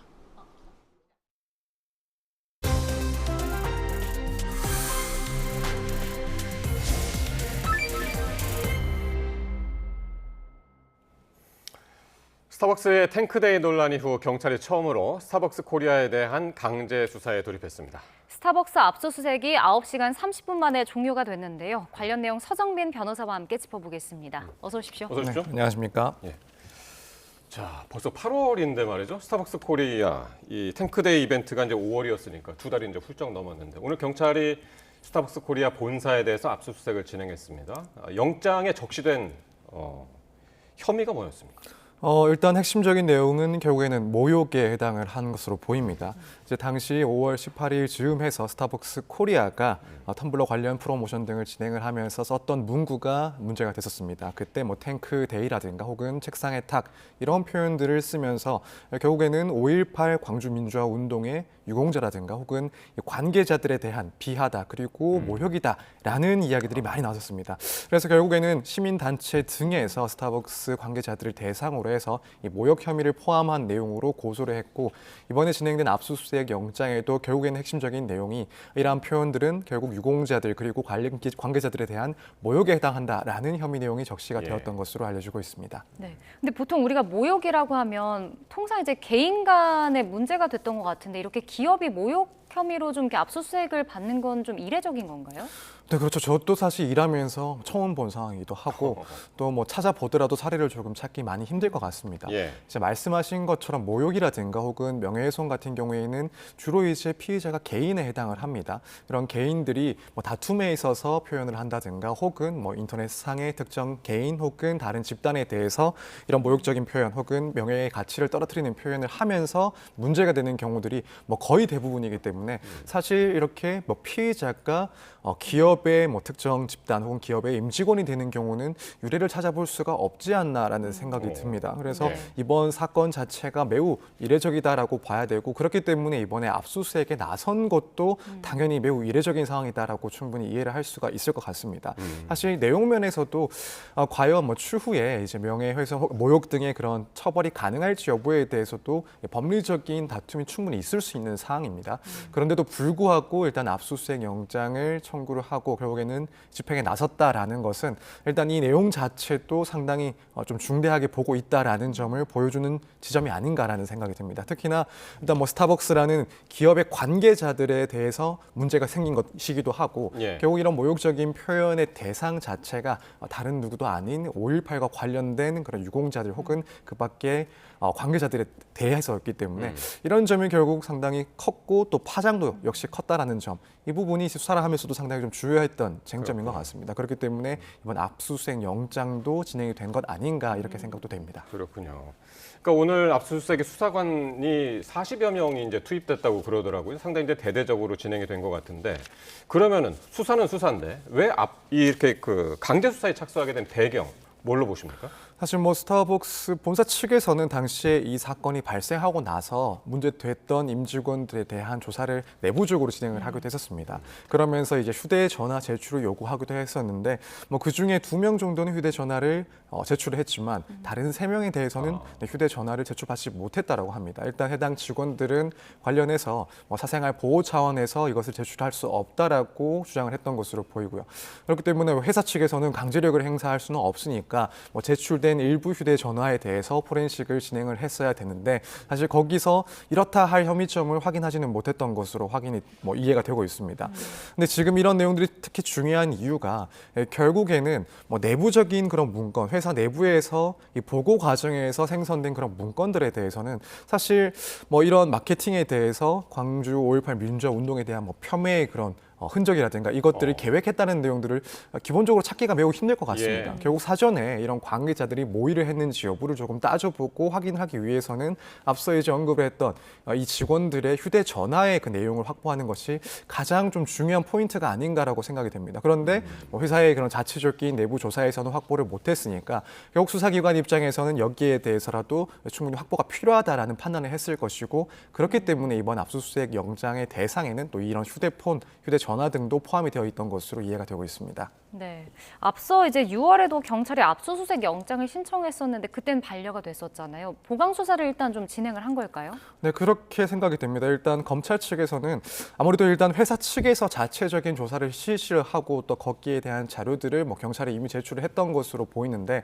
그렇기 때문에 일단 관련 기업에서 자발적으로 협조를 하고 있으니 여기에 대해서 강제 수사를 곧바로 진행하는 것에 대해서는 다소 어려움이 있다라는 판단을 하고 영장 신청을 반려했던 것으로 보입니다. 그런데 일단 이후에 경찰에서 뭐 추가적인 보안 수사를 통해서 당시 회사 내부적인 조사에서도 뭐 부실한 점이 있다, 부족한 점이 있다라는 점을 어느 정도 소명을 하지 않았을까. 이제 그런 내용들이 뒷받침됐기 때문에 이번 영장이 청구가 되고 또 발부가 되지 않았나라는 생각이 듭니다. 또 하나의 이제 쟁점 중에 하나는 결국에는 추후에 이런 영장을 발부받고 수사가 진행이 됐을 때 법리적으로 모욕죄가 성립하는지 여부에 대해서도 사실 검찰 쪽에서는 좀 고민을 하지 않았을까라는 생각이 듭니다. 여기에 대해서도 마찬가지로 경찰에서는 좀 자체적인 논리 구성을 하고 거기에 맞는 자료들을 수집하지 않았을까 이렇게 또 추측이 되는 것 같습니다. 그러니까 이제 스타벅스 코리아 내부에서 자체적으로 이제 관련 부서 간에 그 업무와 관련해서 이제 서류가 왔다 갔다 한 것으로는 부족했다고 보는 거겠군요. 그래서 이제 휴대전화를 압수수색하는 것이 이제 가장 지금 중요한 관건이 돼 보이네요. 지금 설명을 들으니까. 네, 그렇습니다. 사실 이제 물론 뭐 수사를 진행을 해보고 실제로 이 관계자들 혹은 또 상급자들이 이런 기획에 대해서 구체적으로 관여를 하고 또 5.18 민주화 운동에 대한 그런 폄하적인 표현을 용인했다든가 혹은 방조했다든가 모의했다든가 이런 내용들은 살펴보긴 해야 될 것 같습니다. 하지만 이런 내용을 살피기 전에 결국에는 설사 그런 사실관계들이 있었다 하더라도 이런 내용들이 회사의 공식적인 자료에 기재가 되어 있으리라고는 생각하기 매우 힘들 것 같습니다. 그렇다면 결국에는 가장 먼저 이걸 기획할 때 서로 나누었던 그 대화 내용, 그것도 회사의 그런 공식적인 루트를 통해서 논의한 내용보다는 사적으로 개인들 간에 주고받은 메시지 내역이라든가 혹은 통화 내역들을 확인하는 것이 가장 유의미한 그런 증거 확보 방법이 아닌가 경찰에서는 생각을 할 것 같습니다. 그렇기 때문에 사실 뭐 지금 이 회사에서 이 직원들의 휴대전화가 보관되고 있으리라고 사실 상상하기 조금 힘들긴 한데 그럼에도 불구하고 일단 경찰 입장에서는 어떻게든 이 휴대전화를 확보하는 것이 이 수사를 진행하는 데 있어서 상당히 중요한 부분이다라고 판단을 하지 않았을까. 휴대전화를 확보하지 못했을 수도 있다. 지금 그렇게 보시는 거죠. 그럴 가능성도 상당히 있지 않나 생각이 듭니다만 일단 뭐 경찰 입장에서는 혹시라도 이게 뭐 회사 내에서 보관을 하고 있다라고 한다면 반드시 수사를 위해서 확보해야 되는 증거라고 판단했을 것 같습니다. 네, 그러니까 결국은 당시 이제 논란이 됐던 이 행사를 준비한 경위라든지 뭐 고의성이 있었는지 이 부분을 좀 따져봐야 될 것 같은데, 근데 이 사건이 형사처벌 대상이 되는 겁니까? 사실 이 부분은 앞으로 경찰이 상당히 좀 고심을 하면서 그 근거를 준비를 해야 되는 그런 쟁점이 아닌가라는 생각이 듭니다. 이 사건이 발생을 하고 수사가 시작된다라고도 했을 때 저를 비롯한 많은 변호사들 입장에서 전국적으로 이게 모욕죄가 성립할 수 있을지에 대해서는 현재까지의 법리 혹은 현재까지의 판례에 따르면은 이게 쉽지 않다라는 이야기를 해왔었습니다. 일단 이런 표현들을 내용을 차치하고서라도 이때 이제 탱크 데이라는 표현 이라든가 이런 내용들이 과연 이 상대의 대상을 특정할 수 있을 만큼의 표현인가, 이게 상당히 좀 인정받기 까다롭지 않나. 물론 이제 우리가 일반 상식적으로 봤을 때는 이것은 광주 민주화 운동에 대한 조롱적인 표현이다 또는 모욕적인 표현이다 이해할 수 있긴 하지만 실제로 이게 형사 사건화가 되고 형사 재판에 갔을 때 피해자를 특정할 수 있을 만큼의 표현인지 여부에 대해서는 사실 기존의 법리에 따르면은 성립 가능성이 상당히 쉽지 않다라고 보여지는 쟁점입니다. 그렇기 때문에 경찰에서는 이번 압수수색 이후에도 수사를 더 꼼꼼하게 진행을 해야 되겠지만 이런 특정과 관련된 법리와 관련해서도 상당한 그런 논리, 논거들을 구성해야 되지 않을까. 그래서 현재로서는 사실 추후에 이런 모욕죄 성립 가능성이 쉽지는 않다라고 보는 게 맞지 않나 이런 생각이 듭니다. 그렇군요. 자, 이렇게 이제 경찰 수사 과정을 이제 지켜봐야 될 거고, 요 스타벅스 파문 뒤에 바로 이제 논란이 이어졌던 게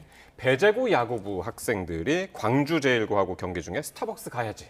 그러니까 야유성 이제 발언을 한 것들이 좀 문제가 됐었는데 지금 배제고 자체적으로 학생 2명에 대해서 중징계를 내렸다면서요? 네, 그렇습니다. 당시에 이제 배제고 선수들이 경기 도중에 응원 구호를 외치듯이 지역을 비하하는 그런 발언을 외쳐서 파장이 상당히 컸던 사건입니다. 네. 일단 뭐 그 이후에 다행히도 학교 측들끼리 그리고 또 선수들이 이 광주 제1고를 방문을 하면서 네. 사과를 하고 또 용서를 해줬기 때문에 일단 1차적으로는 그 상황이 조금 잘 마무리가 되긴 했습니다만 일단 이후에 어쨌든 이런 학교에서의 그런 징계 처분이 지금은 또 진행이 된 상황이고 그 내용 일부가 공개가 됐습니다.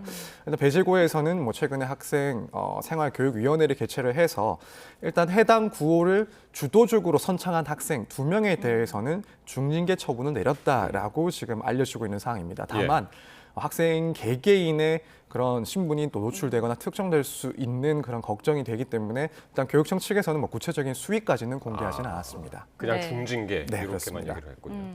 일단은 배제고 야부부가 내일 봉황대기 전국 고교대회는 출전을 할 것으로 보이는데 앞서서는 이제 6개월 출전 정지 처분을 받았었잖아요. 이게 감경돼서 나갈 수 있는 걸까요?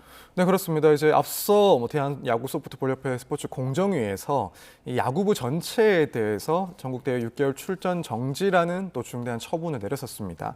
그리고 나서 사실 이제 배제고 학생들이 광주 제1고를 방문을 하고 또 제1고 측에서는 이제 이 학생들을 용서하는 그런 모습들이 보였고 또 실제로 이 배제고 학생들에 대한 선처를 구하는 그런 탄원들도 많이 들어간 것으로 알려지고 있습니다.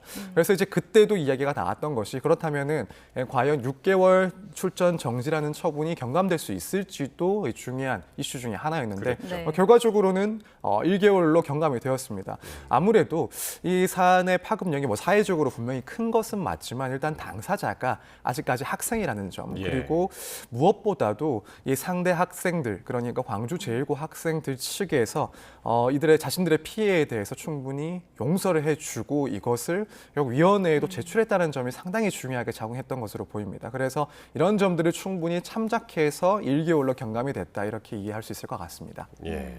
그때도 이제 학생들이 문제겠냐, 이제 어른들이 문제지 이런 이제 사회적인 여론이 일었던 그런 기억이 나네요. 자, 그리고 이제 다른 사건인데요. 주주단체가 이제 삼성전자하고 하이닉스 대표들을 이제 고발한 사건. 이게 이제 경기 남부청 수사계에 이제 배당이 됐다고 하는데 보니까 성과급이 교섭 대상이 아닌데 기업이 노조의 요구를 받아들인 점. 이게 배임죄에 해당된다. 이게 주주단체의 주장이죠, 지금. 네, 이 주장을 조금 설명을 해드리면은 일단 노동조합법에 의하면은 노동쟁의의 개념 중에서 하나가 있는데 그건 이제 근로 조건이나 혹은 근로 조건과 영향을 미치는 경영상의 결정에 대해서 노사 측에 그런 갈등이 있을 때 그 상태를 이제 분쟁 상태라고 노동쟁의 상태라고 합니다. 그러니까 대표적인 그 요소가 임금이라는 건데 지금 주주운동본부 등과 같은 일부 단체에서는 이 문제된 성과급이 임금에 해당하지 않는다. 따라서 노동쟁의 대상이 아니다. 그런데 협의 대상이 아님에도 불구하고 삼성전자라든가 하이닉스의 대표들이 마음대로 교섭을 해서 결국 이것이 회사에 손해를 입힌 결과가 됐다. 그래서 업무상 배임죄에 해당한다라는 지금 논리를 구성하고 있는 상황입니다. 네. 그럼 배임죄가 근데 사실 재산상 손해가 있을 때를 말하는 건데 이게 법조계에서 봤을 때는 어떻게 좀 해석할 수 있을까요? 물론 이제 일부에서는 성립 가능성에 대해서 긍정적으로 의견을 낼 수도 있다라고는 생각이 듭니다. 다만 이제 아무래도 전통적인 그런 견해에 의하면 지금까지의 상황을 비춰봤을 때 과연 이 경영진들이 업무상 그런 임무를 위배했다라고 평가할 수 있을지에 대해서는 상당히 좀 부정적으로 보는 시선이 훨씬 더 많을 거라고 생각이 됩니다. 당시에도 결국 파업을 눈앞에 두고 있는 시점이었고 사실 경영진의 입장에서는 여기서 파업을 하는 것보다 경영상의 판단에 의해서 이 성과급에 대해서 협의를 하고 또 이후에는 이 회사가 운영되는 것이 훨씬 더 경영상의 이익이 된다, 손해가 되지 않는다라는 판단을 충분히 했을 가능성이 높아 보입니다. 물론 이 부분에 대해서 수사가 시작되는 이상 뭐 꼼꼼하게 또 따져보긴 하겠지만 사실 이런 경영상의 영역에 있어서는 뭐 수사기관뿐만 아니라 법원에서도 상당히 그런 경영상의 판단을 존중하는 것이 일반적입니다. 그래서 이런 내용들을 봤을 때 과연 이때의 성과급에 대한 협의를 두고 경영진이 자신들의 임무를 위배한 것이다. 그래서 회사 측 혹은 뭐 주주들에 대해서 손해를 입혔다. 그래서 형사처벌 대상이 된다라고 평가를 할 수 있을까? 여기에 대해서는 뭐 상당히 좀 어려운 주장이 아닐까라고 개인적으로 생각하고 있습니다. 그러면 지금 이제 가장 궁금한 것이 뭐냐면 이게 이제 주주단체가 형사고발 외에도 이제 이사회 결의 무효 확인 소송까지 이제 낸다는 거잖아요. 이게 그럼 재판 결과에 따라서 수확된 그 성과급이 무효화될 수도 있는 겁니까? 일단 결과가 만약 이사회의 결의 자체의 효력을 부인을 하는 그런 판단을 네. 받게 된다라고 한다면 사실 뭐 개인에 따라서는 수억 원이고 회사의 입장에서 봤을 때는 수십조에 해당하는 그런 성과급 그렇죠. 거기에 대한 결정 자체가 효력이 상실되는 그런 결론이 발생하게 됩니다. 아무래도 이제 그런 파급을 생각해 봤을 때 더욱더 관심을 갖고 있는 그런 사안이기도 하고 또 추후에 뭐 다른 기업들의 그런 성과급과 관련된 그런 협상에 있어서도 중요한 판단 기준이 될 수도 있는 사례이기 때문에 뭐 더욱더 관심을 받고 있는 사안인 것 같습니다. 다만 이제 뭐 개인적으로는 앞서 말씀드린 이유 때문에 사실 이런 주주 단체 주장들이 받아들여질 가능성은 상당히 낮지 않나. 결국에는 이사회의 결정에 있어서 경영상의 판단이라는 그런 지점이 상당히 좀 중요하게 또 판단을 받을 것이고 또 한편으로는 이 성과급도 일반적으로 임금처럼 이 노사가 협의를 해서 결정을 지을 수 있는 영역이다라고 보는 것이 뭐 주된 시각이기 때문에 아무래도 뭐 결론을 지금 예측을 한다고 하면 사실 이런 이사회의 결의가 효력이 없어지는 일은 조금 예상하기 힘들지 않나 개인적으로 생각을 하고 있습니다. 네, 알겠습니다. 네. 오늘 말씀 여기까지 듣겠습니다. 지금까지 서정빈 변호사와 함께했습니다. 고맙습니다.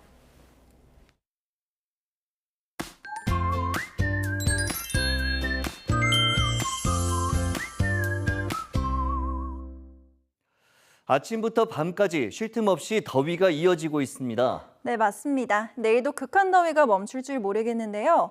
우선 아침까지 서울이 27도, 대구 26도 이상을 유지하는 등 밤사이 대부분 지역에서 열대야가 나타나겠습니다. 한낮에는 서울 기온이 39도까지 치솟는 등 폭염 중대 경보가 내려진 수도권에서는 40도에 육박하는 극한 더위가 이어지는 가운데 올여름 최고 기온을 경신할 가능성이 있겠고요.